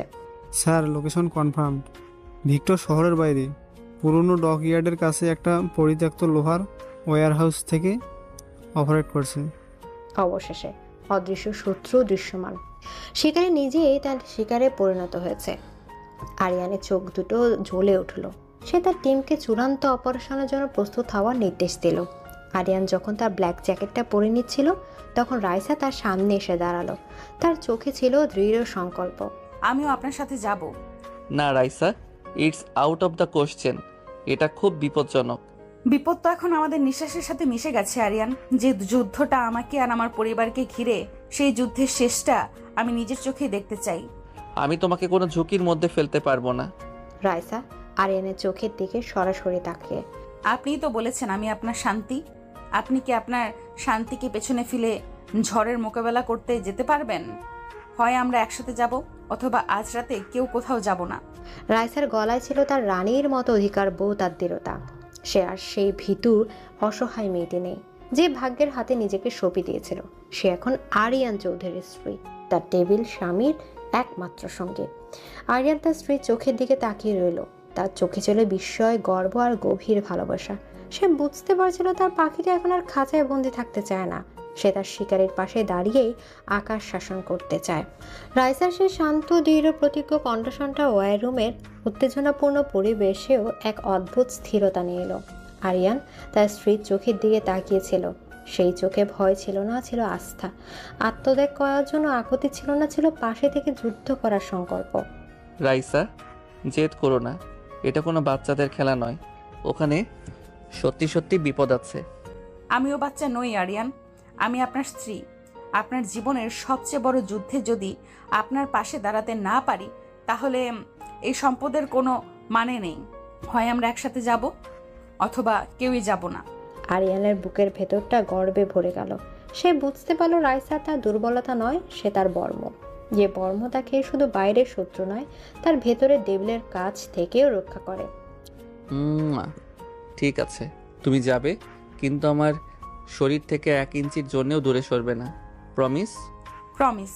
ডকইয়ার্ডের পরিত্যক্ত ওয়্যার হাউসের বাইরে রাতের অন্ধকারটা ছিল কুচকুচে কালো। পুরনো ডকইয়ার্ডের স্বেচ্ছেতে বাতাসে ছিল সমুদ্রের নোনা গন্ধ আর বিপদের আভাস। আরিয়ানের টিমের সদস্যরা ভূতের মতো নিঃশব্দে পুরো ওয়্যার হাউসটা ঘিরে ফেলেছিল। একটা অত্যাধুনিক ভ্যানের ভেতরে মনিটরের স্ক্রিনের সামনে বসেছিল আরিয়ান আর রাইসা। ভ্যানের ভেতর থেকে তারা ওয়্যার হাউসের ভেতরে চিত্রটা দেখতে পাচ্ছিল, যা তাদের ড্রোন আর মিনি ক্যামেরা পাঠিয়েছিল। স্যার, আমরা ভিতরে ঢোকার জন্য প্রস্তুত। অপেক্ষা করো। ভেতরের দৃশ্যটা ছিল অদ্ভুত। বিশাল ওয়্যার হাউসটা ছিল প্রায় খালি, আর ঠিক মাঝখানে একটা চেয়ারে বসেছিল ভিক্টর। তার হাতে একটা রিমোট কন্ট্রোল, যেটা সম্ভবত কোনো বোমার সাথে সংযুক্ত। সে একা ছিল আর সে অপেক্ষা করছিল। হঠাৎ করে ভেতরে একটা স্পিকারের ভিক্টরের কণ্ঠস্বর বেজে উঠল। স্বাগত আরিয়ান চৌধুরী, আমি জানতাম তুমি আসবে। শুধু এটা জানতাম না যে তুমি তোমার নতুন খেলাটাকেও সাথে করে নিয়ে আসবে। ভিক্টর জানতো তারা বাইরে আছে, এটা একটা ফাঁদ ছিল। ভেতরে চলে এসো ভাই, সামনাসামনি কথা বলি। আর হ্যাঁ, কোনো চালাকের চেষ্টা করলে আমরা সবাই একসাথে উড়ে যাব। তোমরা কেউ নড়বে না, আমি আর রাইসা ভেতরে যাচ্ছি। কিন্তু sir, that's an order. Aryan আর রাইসা হাত ধরাধরি করে ভেতরে ঢুকলো। ভিক্টর তাদের দেখে একটা বিকৃত হাসি দিল। বাহ, ঠিক যেমনটা আমি চেয়েছিলাম। লাইলা মজনুর শেষ দৃশ্য। খেলা শেষ ভিক্টর, তোর চারদিকে আমার লোক। খেলা তো এখন শুরু হলো ভাই। রিয়াও ঠিক এইভাবেই তোমার উপর বিশ্বাস করেছিল, তোমার হাত ধরেছিল, আর তুমি ওকে মরতে দিয়েছিলে। আজ তুমি তোমার এই নতুন ভালোবাসাকেও নিজের চোখের সামনে মরতে দেখবে, মরতে। ভিক্টর রিমোটের বাটনটা প্রায় চেপে ধরেছিল। ঠিক সেই মুহূর্তে রাইসা চিৎকার করে উঠল, চুপ করুন, একটাও কথা বলবেন না। সবাই অবাক হয়ে রাইসার দিকে তাকালো। রিয়ার মৃত্যুর জন্য আরিয়ান দায়ী নয়, দায়ী আপনি আর আপনার অন্ধ ঘৃণা। আপনি প্রতিশোধের আগুনে এতটাই অন্ধ হয়ে গেছেন যে আপনি নিজের বোনকেও বিপদে ফেলতে একবারও ভাবেননি। লন্ডনে একা একটা মেয়ে, সে কি জানে তার ভাই তার জন্য কি ভয়ঙ্কর বিপদ ডেকে আনছে? রাইসার মুখে তার বোনের নাম শুনে ভিক্টরের হাতটা এক মুহূর্তের জন্য কেঁপে উঠল। তার চেহারায় ফুটে উঠল দ্বিধা, আর সেই একটা মুহূর্তই ছিল যথেষ্ট। ছাদের উপর লুকিয়ে থাকা আরিয়ানের স্নাইপার বন্দুক থেকে একটা গুলি বিদ্যুতের গতিতে এসে ভিক্টরের হাতের রিমোটটা কন্ট্রোলটা উড়িয়ে নিয়ে গেল। তার পরক্ষণেই চারদিক থেকে আরিয়ানের টিমের সদস্যরা এসে ভিক্টরকে চাপটে ধরল। খেলা শেষ। কয়েক মাস পর চৌধুরী মেনশনের ব্যালকনিতে জীবনটা এখন অনেক শান্ত। ভিক্টর এখন জেলে, তার সমস্ত সাম্রাজ্য ধ্বংস হয়ে গেছে। আরিয়ানের জীবনে আর কোনো ঝড় নেই, আছে শুধু শান্তি। সূর্যাস্তের সময় আরিয়ান আর রাইসা ব্যালকনিতে দাঁড়িয়েছিল। রাইসা আরিয়ান পেছন থেকে রাইসাকে জড়িয়ে ধরেছিল। আমার সেই ভয়ঙ্কর ডেভিল বরটা এখন কোথায় গেল? এখন তো দেখি শুধু একজন অতিরিক্ত রোমান্টিক বরকেই দেখতে পাই। আরিয়ান রাইসার কপালে একটা চুমু খেয়ে, তোমার ভালোবাসা সেই ডেভিলটাকে মেরে ফেলেছে শান্তি, সে এখন শুধু তোমার। রাইসা আরিয়ানের দিকে ঘুরল। আর আমার সেই বজ্জাত চাচাতো ভাইটা, সে কোথায়? সে তো এখানেই আছে। কথা শেষ করে আরিয়ান এক ছটকায় রাইসাকে কোলে তুলে নিল। রাইসা চিৎকার করে উঠলেও তার মুখে ছিল হাসির ছিলেক। এই বজ্জাত ভাইটা এখন তার রানীকে নিয়ে তার রাজ্যে ঘুরতে বেরোবে। আরিয়ানের বাহু বন্ধনে রাইসা নিজেকে সঁপে দিল। তাদের ভালোবাসার গল্পটা শুরু হয়েছিল ভয় আর ঘৃণা দিয়ে, কিন্তু শেষ হলো গভীর বিশ্বাস আর অফুরন্ত ভালোবাসা দিয়ে। খাঁচার পাখিটা এখন আর বন্দি নয়, সে তার টেবিল স্বামীর বিশাল রাজ্যের একমাত্র রানী। আর তাদের ভয়ঙ্কর সুন্দর ভালোবাসার গল্পটা হয়তো এখানে শেষ হয়েও হলো না।